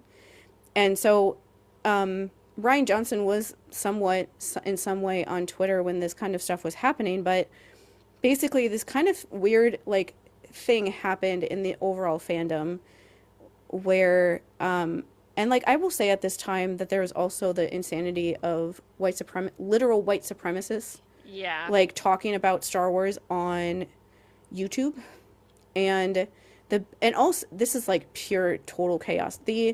Because there's so many things, they're all happening at the same time. And also a really big fan account called Making Star Wars that was known as a really big spoiler source, which is where I talk about some of this stuff from. The guy who ran it, Jason Ward, he was married. His wife also did a podcast. His wife did a podcast at a certain point with somebody that was a good friend of mine online, one of my like closest friends that I've told you about. And at a certain point, and in the middle of all of this stuff in like 2018, there's like the fascist people on YouTube making videos about Star Wars to try to send people down the alt-right pipeline by talking about Rey in a way, and Finn, and Poe, but especially Rey, and also Kelly Marie Tran was harassed so badly by these people that she just now in this year has like started thinking about going back to acting again because of how horribly she was harassed by those people. That was Rose, right? Yeah. Daisy Ridley was on like social media for a little bit then and was harassed so badly by those people that she just deleted all of her social media and Didn't come back till 2022. Yeah. I looked at her Instagram and I was like, wow, there's not a lot of posts here, and saw Yeah. that it was like, oh, hey, I'm back in 2022, because I was Yeah. looking to see if she had any posts like as Rey or anything. She did. Nope. She They're just doesn't gone anymore. now. Yep. They're gone now. And I don't want to go searching to find where they are just because there's so many like bad memories from all this stuff. But Yeah. but she did at the time for a little bit. Like her and John posted a bunch of stuff like that at the time. But I think they both might have deleted some of that stuff at a certain point, just because of all of the harassment stuff. But so there's white supremacists that are using Star Wars as a way to send people down the alt-right pipeline, that are attacking the female members of the cast and Finn, and John Boyega, obviously.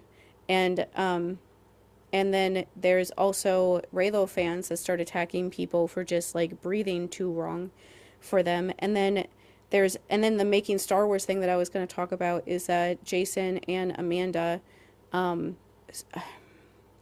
were getting divorced because he was really abusive.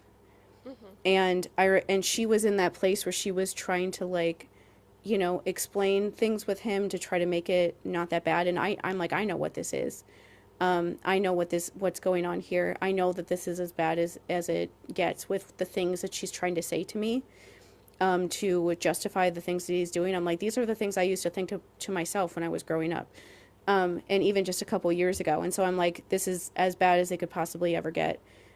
It was a gigantic mess. Jason Ward started befriending some of the fascists on like white supremacists on YouTube.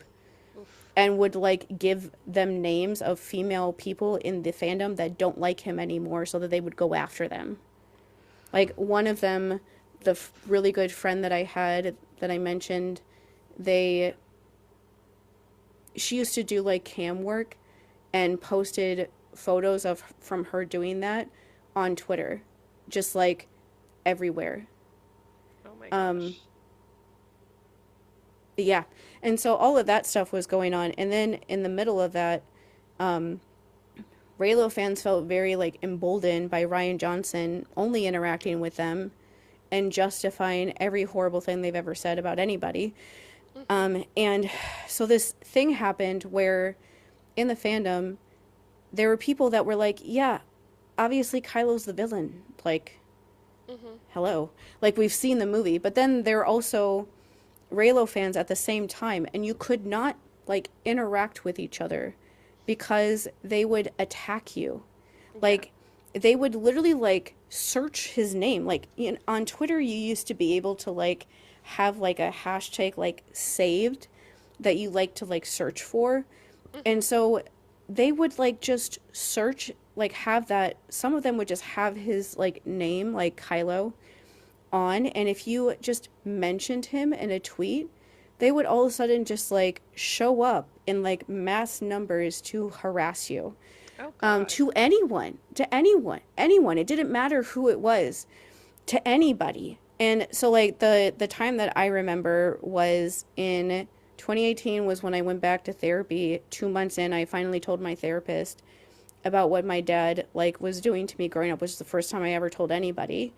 And then a couple months after that was when me and my mom stopped talking, and that was a gigantic mess from hell. And everything with like telling her and telling my sister and my friends, and I lost my job because I was having a mental breakdown.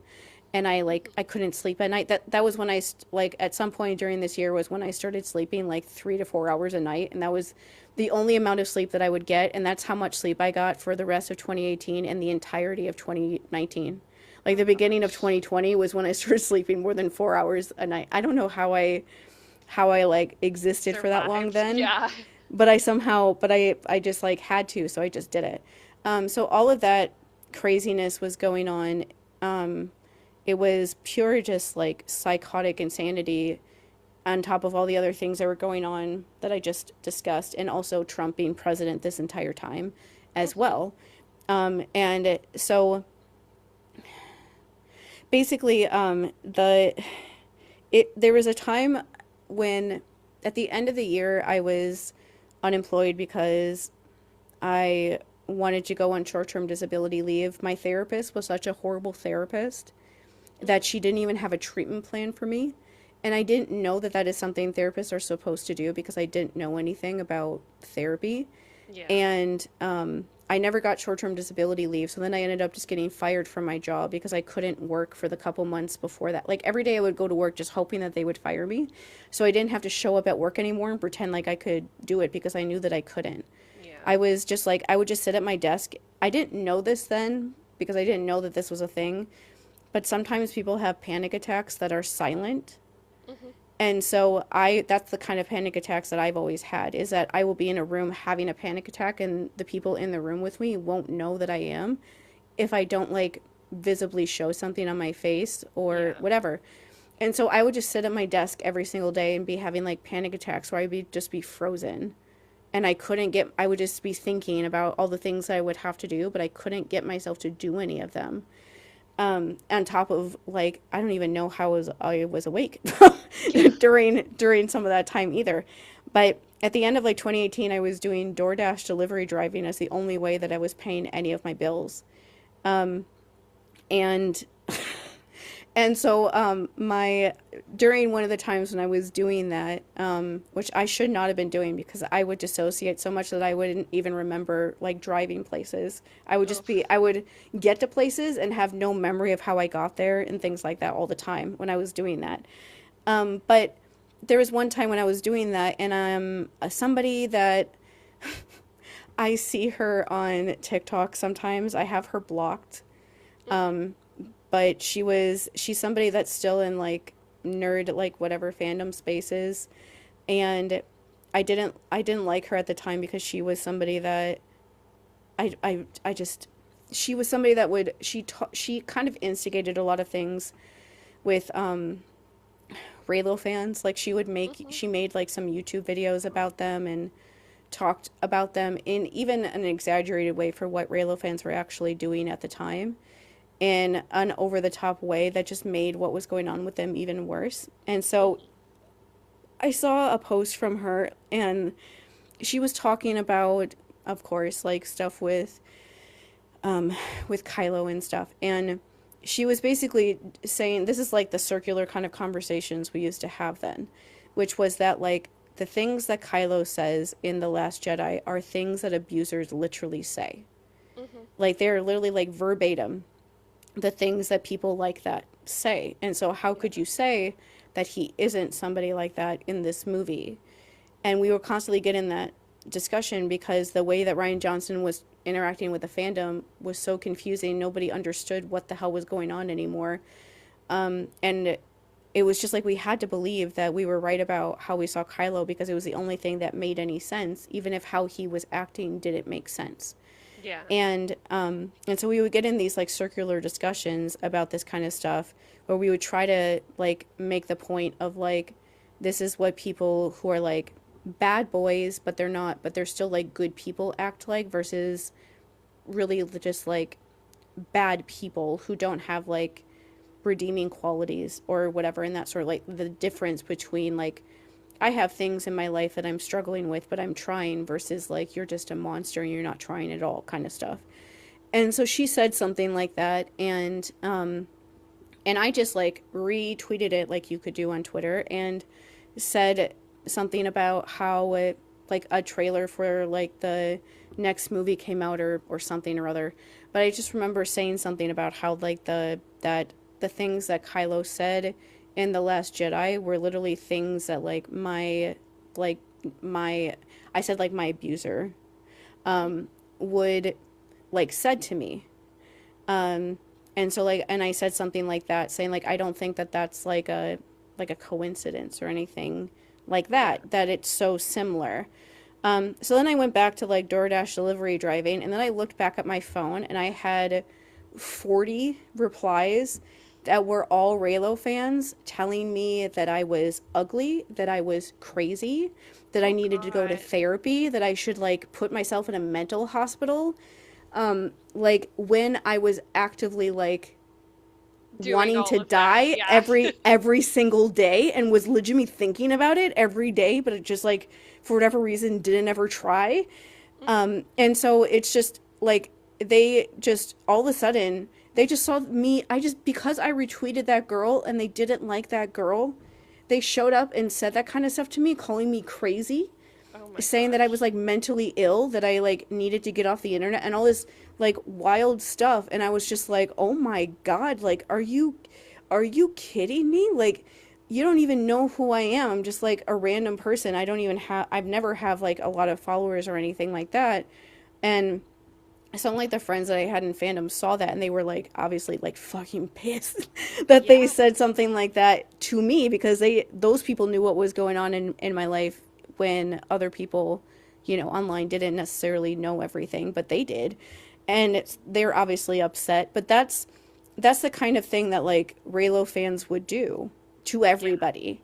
And they did it more than once like to me, but it became a point where like people started calling Kylo Kyle because they would attack you if you used his actual name. And so Oh, they because they had started, it searched. Yeah. yes, so we started referring to him as Kyle because if we called him Kyle, then they wouldn't find our conversations as easily because if you used his actual name, they would harass you like that. Like a friend of mine was harassed a similar way because she was trying to explain the difference between like a bad boy and like somebody like Kylo, Yeah. and they harassed her for like days on end in the same sort of way. And it was literally like you were afraid of them. They would attack you anywhere you went. They were just as scary, if not more scary, than the fucking white supremacists. Because at least white supremacists are terrifying, but you know that they're going to be like that because that's who they are. That's their entire thing, right? These are like girls. Yeah. These are girls your age. Some of them younger, but most of them were girls your age that were like similar enough to you. Some of them were even abuse survivors too. And we're like, and people would be like, oh, well, I deserve to have somebody that's like an abuse victim to get attached to. And I'm like, yeah, why didn't you pick Finn? Like, Finn is Yeah. also an abuse victim. He was taken He was from his literally home. trafficked. He was Like, trafficked, labor trafficked by a terrorist organization as a 2-year-old to kill people for them. Like, what? Like, why didn't you pick him? Why didn't you pick Rey? Why are you picking Kylo of all people where you're having to make up a traumatic backstory because he doesn't have one? yeah, he He like doesn't literally have had one. everything. He could Han have and been the Leia best did not Jedi ever. Han and Leia did not get divorced until Kylo killed everybody. Like that's what had them get divorced. Obviously, like how are you supposed to deal with that? They didn't no one would ever know how to deal with something like that happening. But that is what Yeah. made them be divorced. They were a happy couple that my favorite like Star Wars book that I've read so far is called Bloodline and it's by Claudia Gray and it's a really good novel about Leia and it's Leia from a couple years before what happens with Kylo has happened. And Hmm. it's in the time where like it's very close to when things have started to happen with him yet, but they don't know because there Yeah. was a amount of time where they didn't know what happened because they wouldn't know. He just disappeared, and Luke also disappeared because they also thought that Luke was dead for a little while. But it's a very, very good book, and it's basically showing her as like a senator and showing how what the things that were going on in the Senate were like, foreshadowing the totalitarianism of the First Order and things like that, and them rising. And in that story, Han is just like doing the stuff that Han does, like like doing jobs and things like that. They still talk and they still love each other, but they have their own lives that they're going to live. They're going to do their own things, even though they're still married and they still love each other. That's just how that's a good relationship. Yeah. And they saw those scenes in that story and they tried to say that like, oh, Han was an absent father. And I'm like, no, Han was a good dad. He just had his own life. And like when there's scenes in some of the other books that came out of Han like taking care of Kylo when he was a baby, and Yeah. like changing his diapers and being a fucking dad. They literally wrote a fan fiction inside their head about Kylo having a traumatic backstory instead of taking the characters that did have traumatic backstories because they wanted to like the white boy. Like, Yeah. and Rian Johnson was like, yes, let me validate you on Twitter.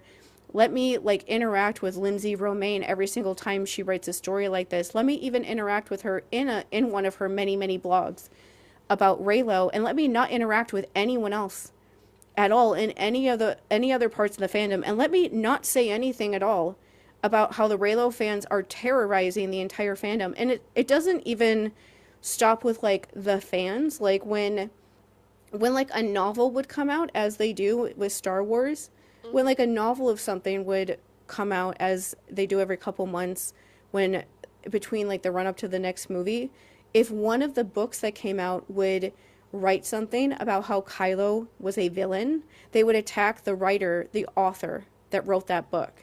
Oh my gosh. They still do that now. A couple years ago, I saw people on TikTok talking about them attacking somebody who came out with like a novelization of one of the recent movies or something, or at some point attacking them for saying that Kylo is a villain when he's literally the villain. And but that's what they would do. Nobody was off limits. They would attack anybody involved in the production. They would attack people who work for StarWars.com. They would attack people who work for Lucasfilm that interact with fans on Twitter in the same way that people attacked Becky. It's the same kind of thing, but Yeah. this attacking was much more like aggressive and worse. They would attack authors, they would attack editors, they would attack people who worked for the part of Disney that was in charge of publishing all of the books.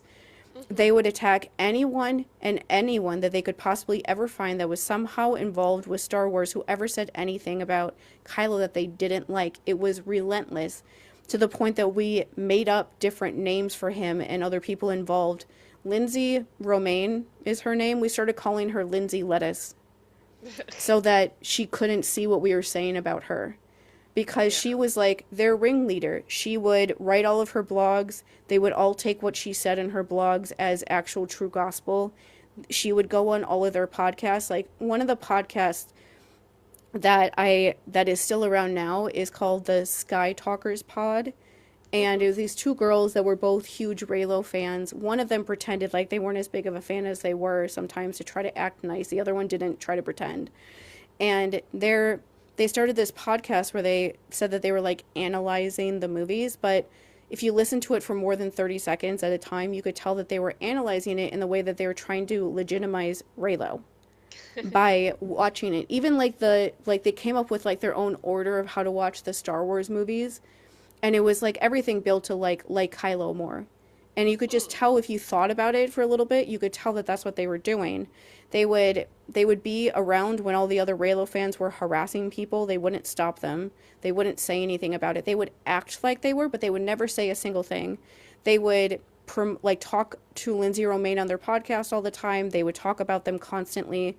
They would see all the things that people were doing in their community and do absolutely jack shit to stop it. So they obviously were fine with it happening, but would try to pretend on their podcast like they weren't like that so that they could get invited to premieres and things like that, which at some point did work. A friend of theirs got them invited to a premiere at a certain point. I forget what premiere it was. It doesn't matter. I was so mad that they even got invited at all because of how they act and what they allow other people to put people through. And so all of this insanity was going on from 2018 to 2019. In 2019, I was so suicidal that I just stopped paying attention to anything at all, like Star Wars related. I stopped like listening to, I didn't even try to like look for spoilers. I didn't even want to. I didn't want to know what the fandom was even talking about. I didn't care about anything. I even thought about not even watching The Rise of Skywalker because I just was like, nothing makes me happy anymore. And also, Endgame came out that April, and that was an outrageously disappointing movie. when I went into it, I was like, the only thing I want from this movie is that I don't want Bucky to end up alone, and Bucky ends up alone. And you're Steve like, okay, so Steve goes what do I back in have? time and abandons him after they finally get like a chance to like hang out together and not have like the entire world falling apart around them. He leaves him to go in the past and like hang out with a horrible woman that worked with Nazis when he was asleep. Um, and Yes. so like that's the one thing I didn't want is the one thing that happened. The like trauma survivor that I like imprinted on also during this time is left alone by the one person who cared about him. And Hmm. so he's just like left having to deal with everything by himself again. And I'm like, okay, like what? Like what am I doing? But I just bought tickets to The Rise of Skywalker, and I'm glad that I did because I greatly like do enjoy the movie, and so I'm glad that I went to see it and saw it a couple times opening weekend, even despite everything that was going on, and enjoyed it. It felt like a nice like gift for like surviving that entire year was to get that movie at the end of it. But it was like a very intense situation, like the whole Jason Ward situation, the guy who ran the Making Star Wars site that was like becoming friends with white supremacists and stuff, and also coming out with how abusive he was with his wife. That situation just got worse over time. Everything just got worse the longer it went on. And Ryan Johnson never said anything. And so the thing I'll say about The Rise of Skywalker, though, is Carrie Fisher dying. No one's ever really gone.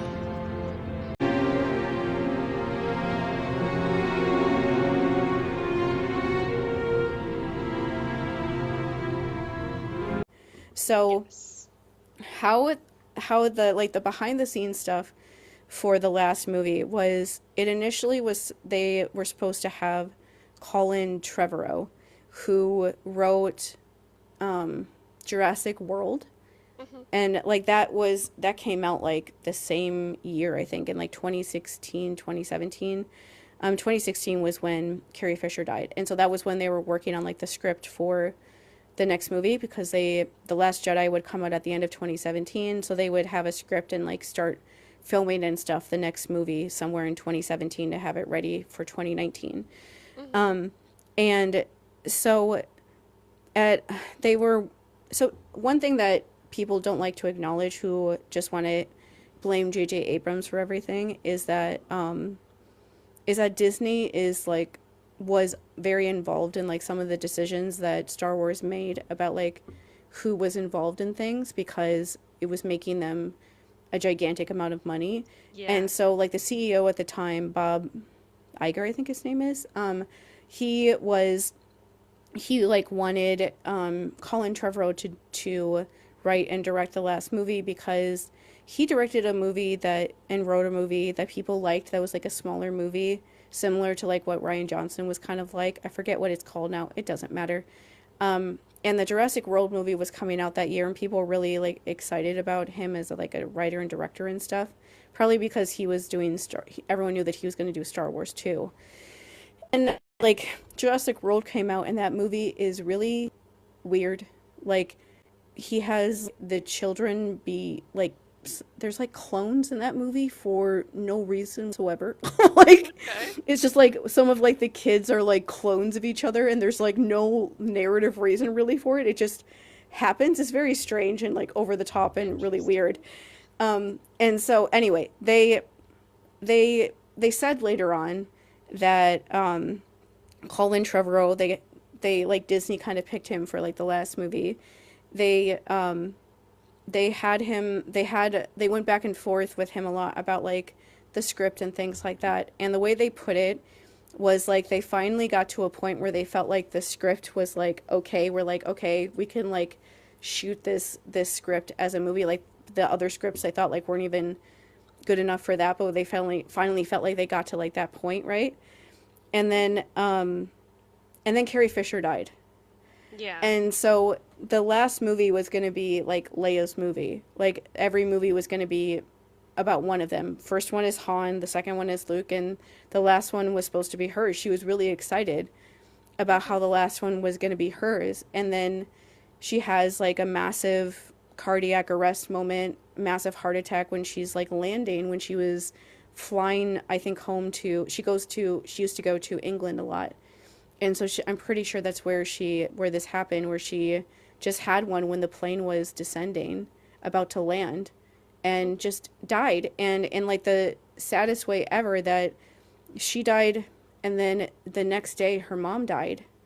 Yeah. And Debbie Reynolds and her daughter somehow had to like survive that happening. I don't know how she does that. Like, Star Wars people feel so many feelings about Billie, because she somehow survived back on back-to-back days. Like, we could barely survive it when we were just people online, interacting with it and just crying for like weeks, and being like, everyone was like depressed for like a while after that because of us feeling that we don't even know these people. But for when it comes to the last movie, that definitely blew up all of their plans for the last movie. And so after that, they were just, Lucasfilm was just like, okay, what if we just bring back J.J. Abrams? Because like I said before, the overall, like, the main cast, like Daisy and John and Oscar Isaac, were not happy. Even Mark Hamill, but especially those three, because those three would still be in huge parts in the last movie. They were not happy with their experience on set with The Last Jedi. They didn't like how Rian Johnson treated their characters or them on set. Like, they didn't like any of it. And so when you go into like the last movie, you want your actors to actually enjoy when they're on set. And Carrie Fisher just died. Carrie was such a huge person for all of them. Like, one cute like story about her from John Boyega that he recently told was that he was talking about how like they all have to be on like a diet and like work out, because they have to like gain like some muscles and stuff when they do Star Wars, when they're supposed to be like the heroes and stuff. And so they have a very strict diet when they're filming. And there was a day when he was just like tired of eating like the same foods, and he's like, God, I just want a candy bar. And all the other people on set were like, no, be strong, don't give into it, da-da-da, you know, like trying to get him to like stay with it. And Carrie Fisher comes up and she's like, just eat a goddamn candy bar. And he was like, he's like, Carrie, I don't have like any candy or chocolate or anything. And she's like, come to my room later. Like, I'll have some for you. And she gave him like a bunch of candy bars and like some and carbs and stuff, and just was like, sometimes you just need to have days where you just like have moments like this where you cheat and stuff. Otherwise you're not going to like make it all the way through if you don't let yourself have those moments. Yeah. And she's like, you're just going to like work it off like tomorrow anyway. So just you got to let yourself do stuff like that. And that's just like how Carrie Fisher was. She was such a good person to have on a set like that, like made people like relax when they were like getting too wrapped up in how huge being in these movies are. And so to have her be gone like that is a huge deal. And so they were like, you know what, fuck Colin Trevorrow. Like, we could barely get this to work before. We're not going to be able to figure this out now. Let's just bring back J.J. Abrams. And the one thing that I was glad that they did was they moved. The movie was originally supposed to come out in May, and J.J. Abrams immediately was like, no, I don't have enough time. So they moved it back to December, and I was glad about that. I have this association with like things that I really enjoy coming out in December. Like, I like that Percy Jackson is doing that. And I think it's from the Lord of the Rings movies. Because the Lord of the Rings movies came out like my sophomore, junior, and senior year of high school in December every single year. And so I just associate that time with like things that I really like. And it's just like, it feels like a Christmas present in a way to get like that thing that you're looking forward to all year. And so he did that. And Daisy Ridley was so glad that J.J. Abrams came back, that when he called her to tell her that he was coming back, she fell on the floor and just started like ugly sobbing, because she was so relieved and so happy that he was coming back to do the last movie, that she just like could not stop crying, because she was so glad that he was the one that was going to do the last one. And to like skip ahead a little bit, like John Boyega during like their cast party did like a whole speech where he was talking about like thanking J.J. Abrams, like, thank you for having like background actors and extras and stuff that look like the rest of the world. Like that movie is very diverse when you look at like the background people. Yeah. Not even just like the side characters that don't really have lines, even like the characters that do have lines, but like just like the extras and stuff. They're very diverse in a way that like a Star Wars movie should be. And it's not like that in The Last Jedi. And so he was specifically said like it wasn't like this in the last movie. And so like thank you for having Yeah. a set that like matches that experience in the real world. And like John Boyega has talked a little bit about how the main thing is like J.J. Abrams wanted these actors to be happy. Like he cast these people in this movie.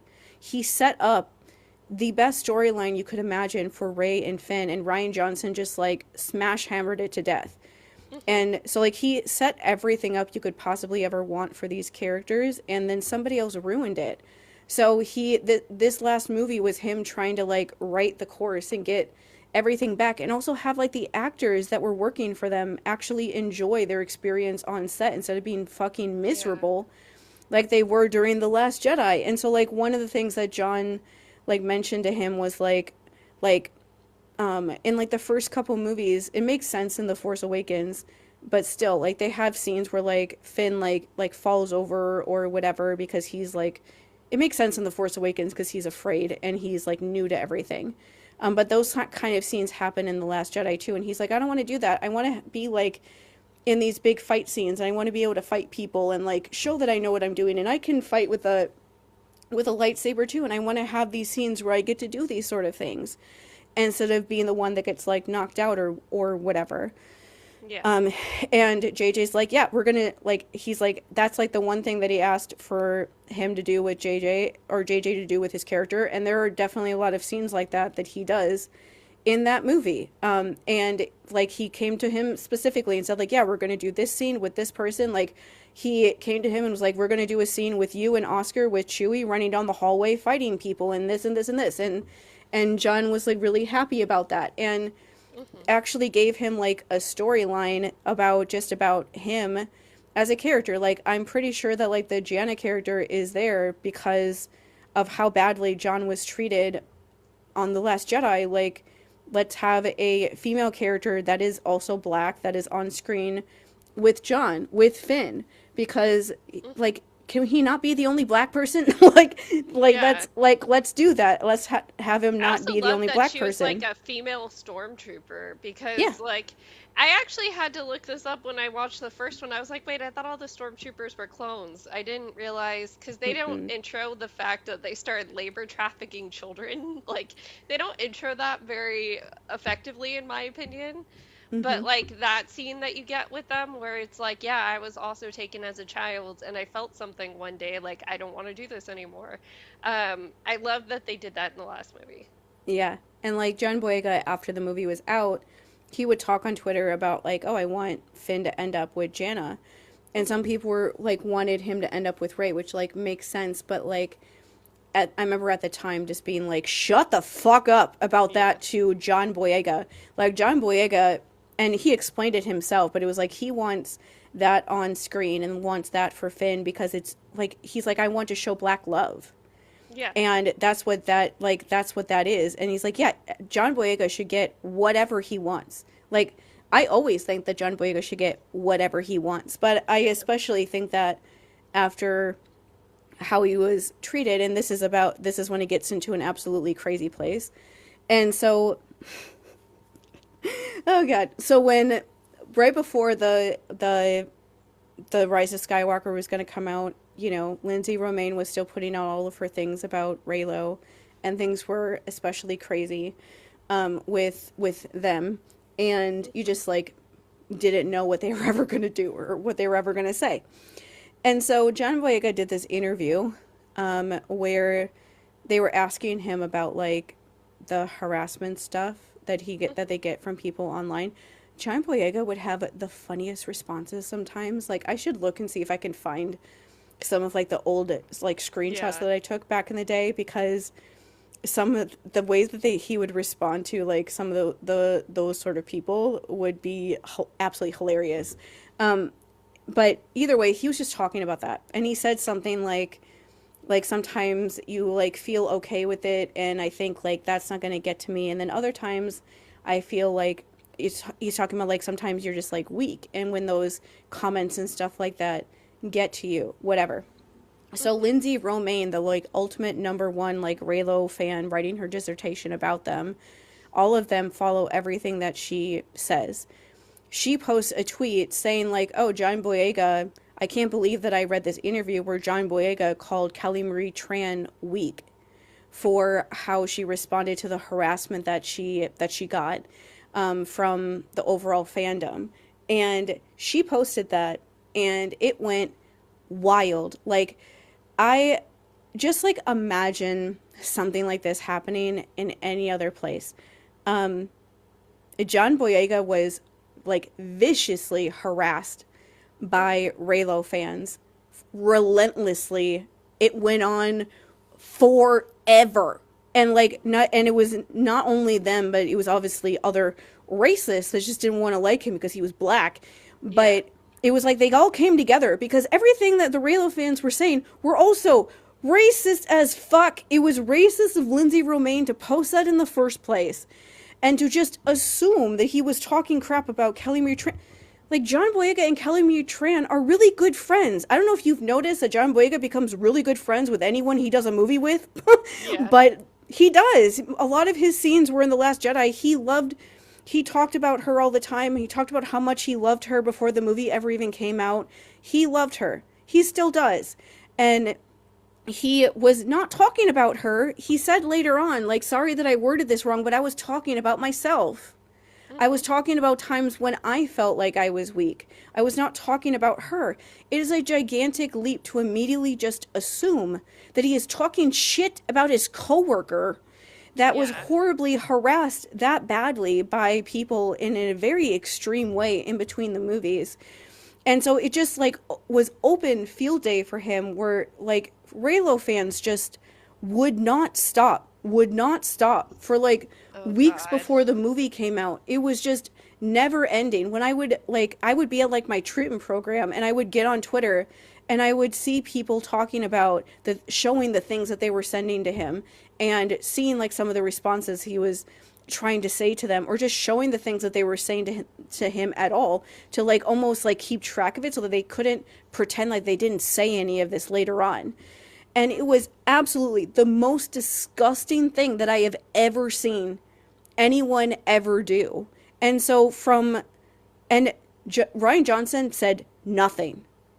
Like, he was on Twitter enough. He said nothing. People in Disney also didn't say anything, and they should have. But they didn't. And this went on forever. It was relentless. It was horrifying to watch this happening and not be able to stop them. And so just to like recap, from the time between The Last Jedi and the last movie, they have harassed anyone who says anything about Kylo.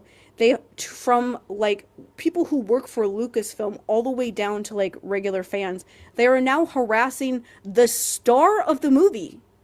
Like one of the stars of the movie. They are just harassing him for weeks on Twitter because of something that he never said. Lindsay Romaine later had to like apologize and be like, sorry that I said that. I was just being stupid. And I'm like, you're being a white fucking bitch. Like, you're being the most racist fucking white woman in the entire world. In what universe do you think that you can get on the internet and say something like that as a white woman, all in your stupid ass feelings about the serial killer that you love, that you think is the purpose of true love in Star Wars, and say something about a dark-skinned black actor from Nigeria, and you think that this entire fandom with every white girl that all obsessively loves everything you say because they all love Kylo isn't going to use that to relentlessly attack him? Like, are you kidding me? Are you joking? And that went on forever and ever and ever and ever, and it just would not stop. And the thing of why I will never shut up about the fact that Kylo falls into a hole in The Rise of Skywalker during the most important part, because he does not matter, is a scene where they kiss. And I need to like make this so abundantly clear with everything I just said, Do you think that anyone in this production could actually do this movie and not give Reylo fans something? Because they have been Yeah, after all harassing of that. people for years. Like people in like the production, people who wrote for Star Wars, people who work for everyone. It doesn't matter who you are. They are harassing them relentlessly for years on end. They can't just like not mention them because they will never stop harassing them. And so they gave them a bone so that they would leave them alone, because the thing that happens immediately after that is that Kylo dies, Yes. which was the best thing in the entire world. Like the big like Reylo thing, one of their many things that they would talk about is that they were like convinced that Kylo wouldn't die because they were convinced that Kylo was actually like the hero of the story or whatever. And so they were convinced that because Star Wars has redemption stories, Kylo is going to be redeemed, and but instead of like dying like Vader did, that he would like live, and because that's like how they would progress the story and change things better and blah blah blah. And so everyone else was like, he's going to die. He's the villain. He's gonna die. Gotta die. He's It's gotta it's how it die. goes. He's gotta die. He's killed millions of people. He's killed Well, his yeah. dad. And so this is the thing I don't get about people that like dark romance, because I'm never that person where it's like my favorite option is the stone cold killer. Like, I'm obviously the last person on planet Earth and other planets that would ever like dark romance. That's actively terrifying to me.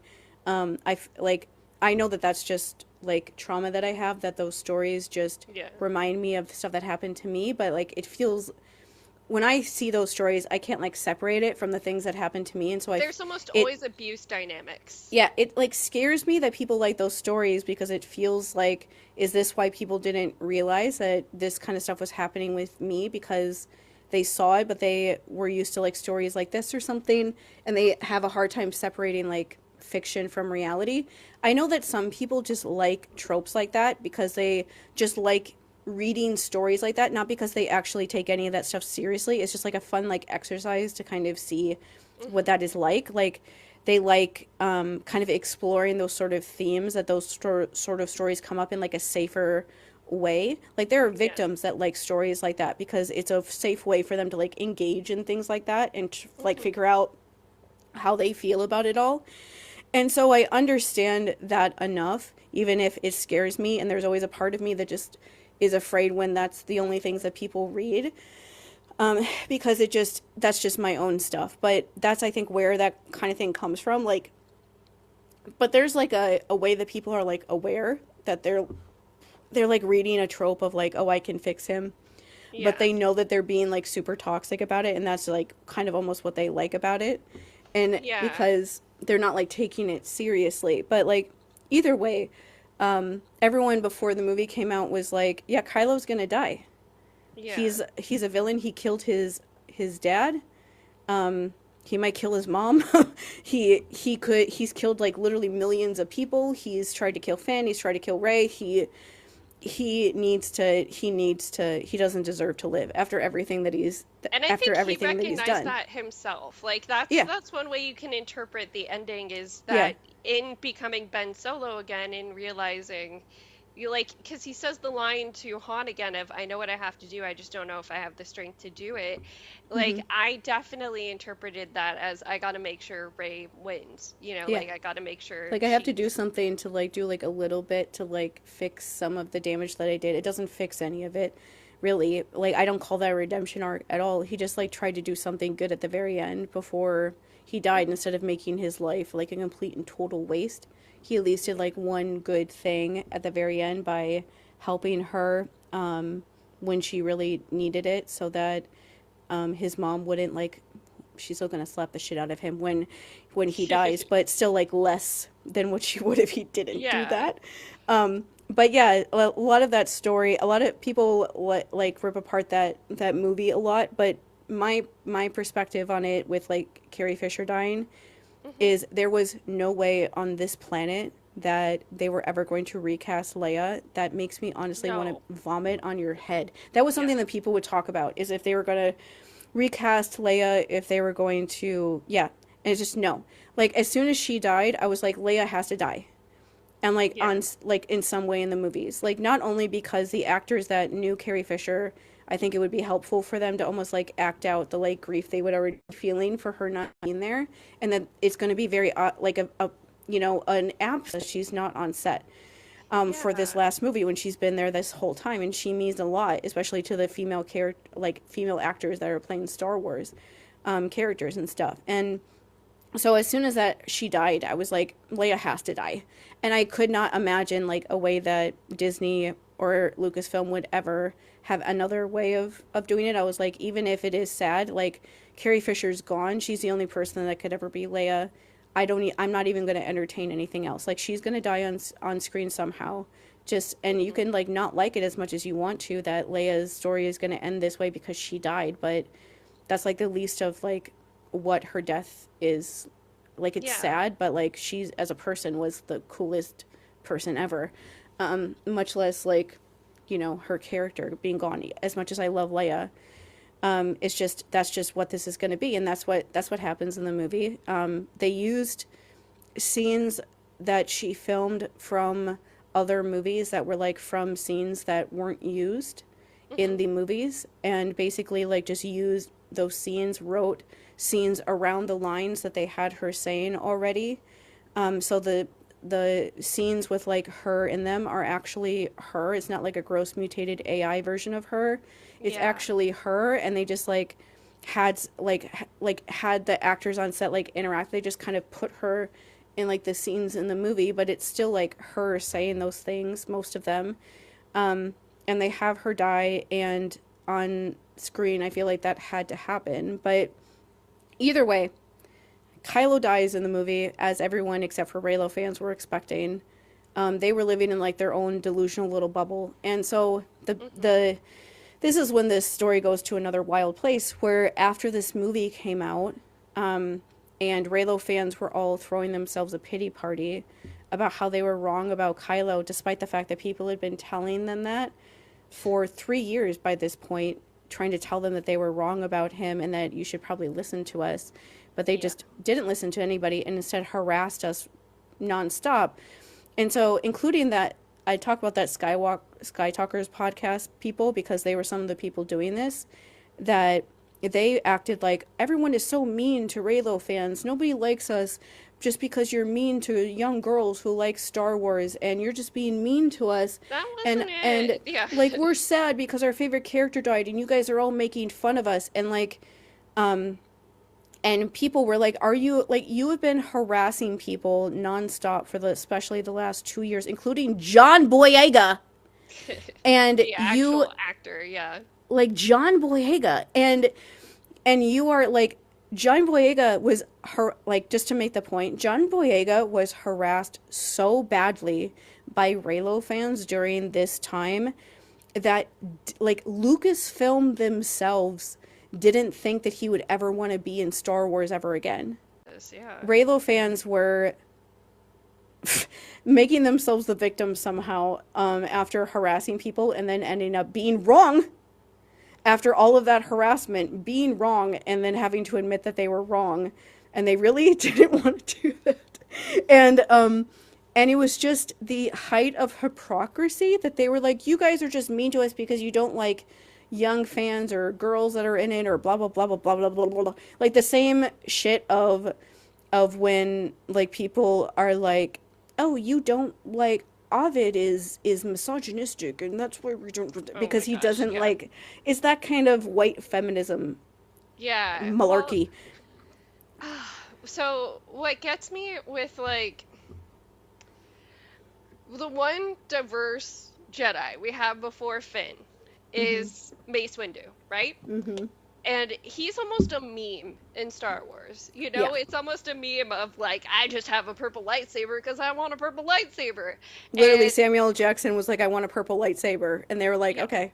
yeah, I know it's like an actual thing that happened, but like that's literally the only like positive things you hear people say about the idea of these diverse Jedi. I mean, like, technically we could say the Jedi and Clone Wars and stuff were diverse because like they were different species, but a lot of them Hmm. did have white skin now that I'm thinking about it. And So also, there's like a weird uncomfortableness that a lot of like the alien races are presented as like almost people of white? color. Or yeah. Like, there's a whole problem with like Oh, Jean, our friend, talks about this a lot. That there's an Watto issue where, and yeah, whenever white people write monster romances, that it's like oof, it's usually pretty racist with yeah. how they write it because they don't realize like what they're almost how they're almost like depicting. They don't think about the like tropes that they're Yeah. into enough to realize what they're really based on, basically.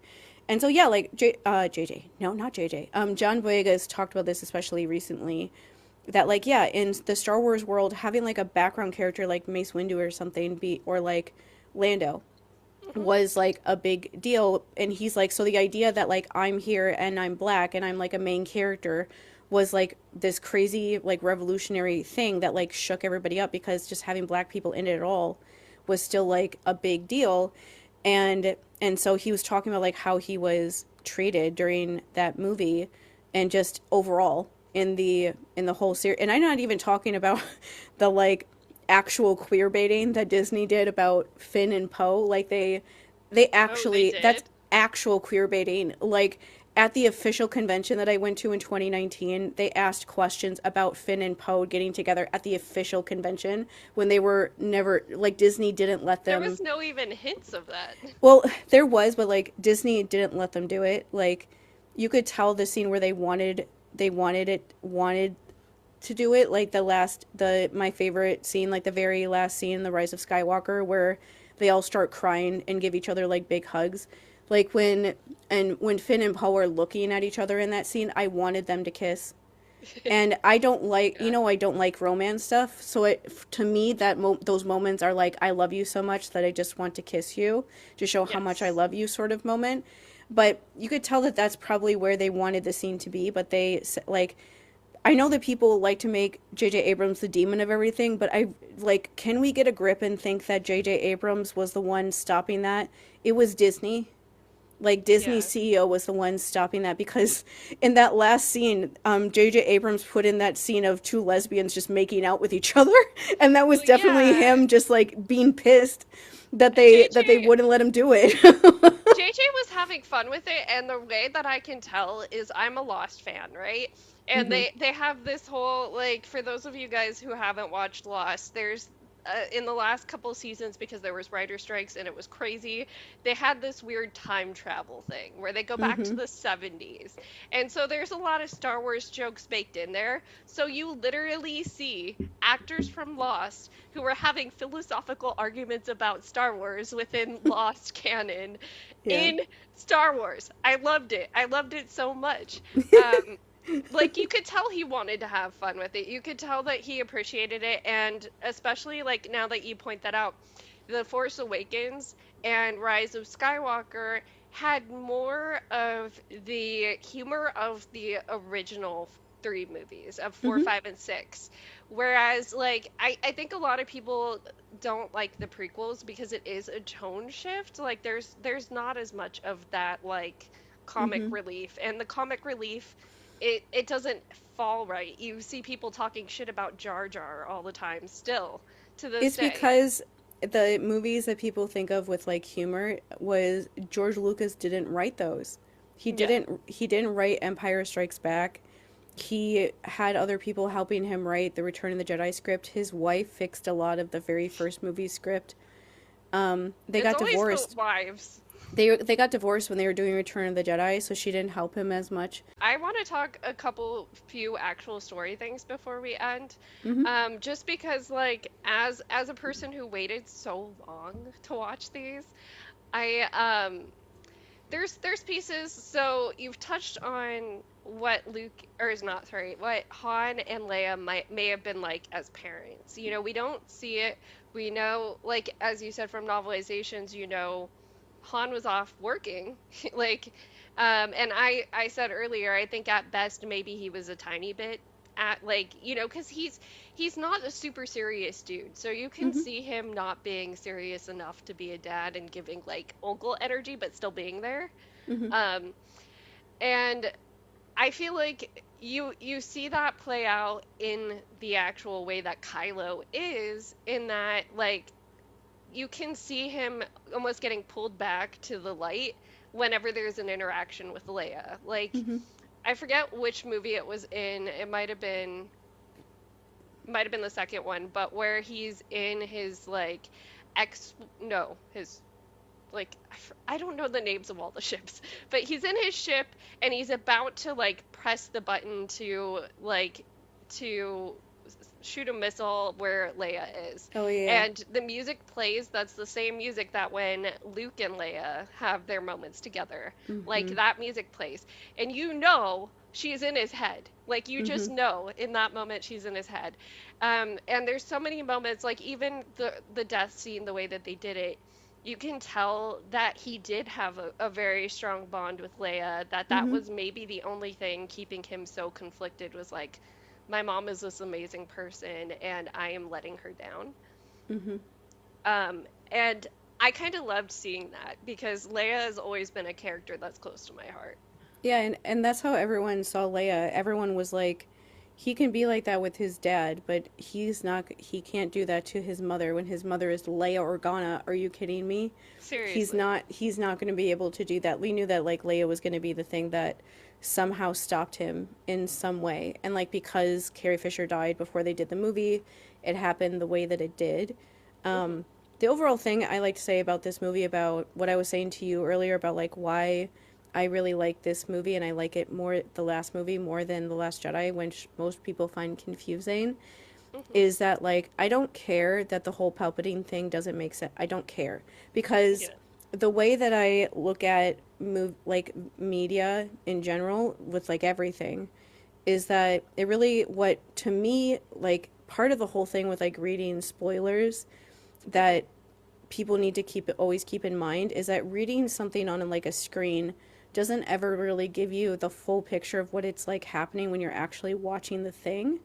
Yeah. And so I never know like fully what these things mean even when I read spoilers because I need to see how they actually show it. And so for this movie, even like them bringing Palpatine back, having like Rey be like related to him, even if I didn't want her to be related to anybody, I was okay with it because of how it was presented on screen, which Hmm. was that she was like the reaction she had to it was the reaction that she and like Finn and stuff had to her going through this was very rooted in like real things. Hmm. And so because it was like like the things that she was going through are things that you can imagine people going through, which I was actually going through at the time, which was basically her realizing like I've always been trying to run away from this fact since I was a little kid that my family are like these bad people. Does that mean that I'm somehow a bad person because I come from really bad people? Am I like predestined to be bad because the Yeah. people that like brought me into this world are bad? I don't want to be bad, but am I somehow going to end up being like that anyway because they're like that? And her whole thing, and that is what her like storyline in that movie is about her realizing like, no, you're who you are. You're not like predestined to be a terrible person just because people in your family are. And in the same way, like Finn in that movie, he's trying to help her while also is afraid that Palpatine being back is going to stop him from being able to finally like live a life for himself, like Hmm. find like this family that he's made. He's a respected person in the resistance. He's like making a name for himself just based on himself, nothing to do with like anyone else. He's like found an identity for himself and he's finally starting to like build that identity into somebody that he wants to be, and now he's afraid that this thing is going to happen that's going to take all of that away again. Those are like real things that people go through, and so it doesn't bother me that like those things happen in that movie because I don't care about why the villains are ever there. The villains are just there to like push the heroes forward. And so to me, I'm okay with that happening because the way that they showed them reacting to it was very like rooted in like real things and real emotions, and how if like a good friend of yours was going through a really hard time like that, the way that Finn is like trying to help like Rey go through it is the way that you would help somebody going through something like that, and the way that they help each other by trying to be there for each other, and then the end where they just all like start crazy like crying because they actually, when they see that all three of them survived, and they're so relieved that they all actually somehow survived, that they all just cry. And you don't need like any words or anything like that. Like if they had lines in that scene, it would have ruined it. You don't need it. You can just see how much they love each other. And Yeah. so the fact that that happened in that movie, I don't care, because I feel like the emotional story with the characters pay off, where I'm fine with that happening, even if it seems ridiculous, because the reaction they had felt very like a real thing to me. And even if I wish that she wasn't really, I wish that she wasn't related to anybody, but it doesn't matter. It's not enough to like ruin the entire, the entire thing for me. And I understand why some people get like caught up on stuff like that, because Yeah. I know that some people don't look at movies like that, and especially with Star Wars, people get really myopic about things sometimes, but it's fine if you don't like. I'm not trying to say like you have to like this movie, but overall there are things about that movie that I enjoy, and I overall think that the overall point I'm trying to make with this whole thing is that I don't think that it's fair for people to blame J.J. Abrams for the sequel trilogy being quote unquote bad, because Rian Johnson is the one that blew up the entire thing. Yeah. Like John Boyega has mentioned lately that like, oh, like you don't know as much about Finn and Poe and Rey as you do about Luke and Han and Leia after like their trilogy. Yeah. And it's like, yeah, you don't, because the entire second movie is all about Kylo. Like Yeah. all of the momentum they had, he just crashed it for Kylo. Yeah, to And like make this weird yeah, equals storyline. and so like he did a lot. He did a lot in the last movie to try to fix the things that went wrong. But there's only so many things that you can do in like 2.5 hour long movie to really fix everything, when the movie 2.5 hours before that like went everything off on a crazy track. And so I just think it's so weird that people see these movies and they think that J.J. Abrams was the one that like took everything off from where The Last Jedi was going into another direction, but they don't acknowledge the fact that Rian Johnson did that to him first, in a way that like was just a slap. It's just a slap in the face to Yeah. have like a scene where he describes it like Kylo is raping somebody's mind, and then in the next movie you make an entire storyline romanticizing that.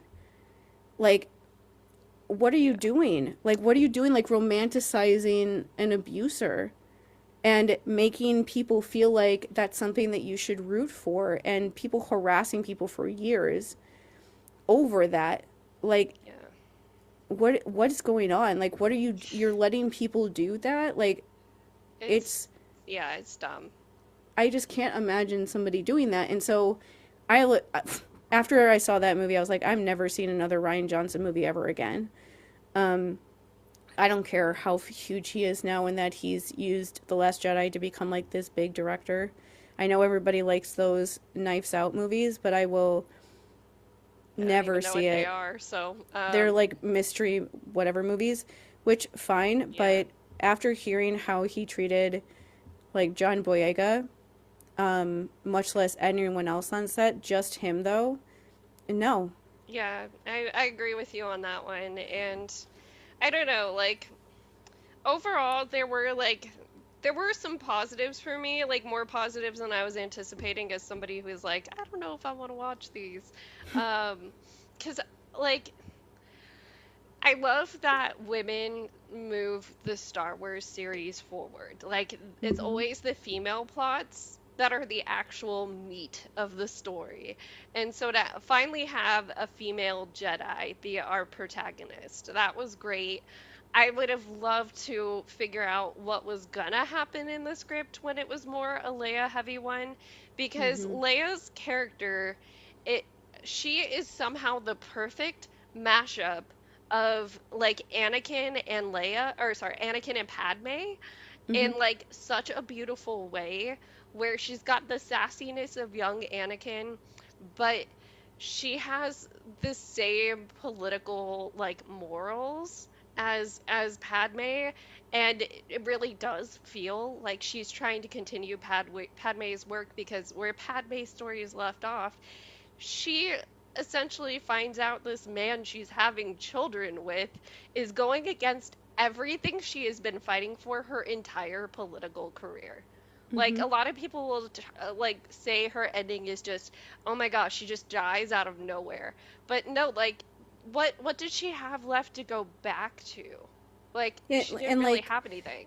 she's like feeling in that in like the narrative of the movie, Hmm. she's seeing and feeling like her son about to kill Rey, Hmm. and she's like, there's no going back Yeah. for him in any way, and like the rest of us, Hmm. if he kills Rey.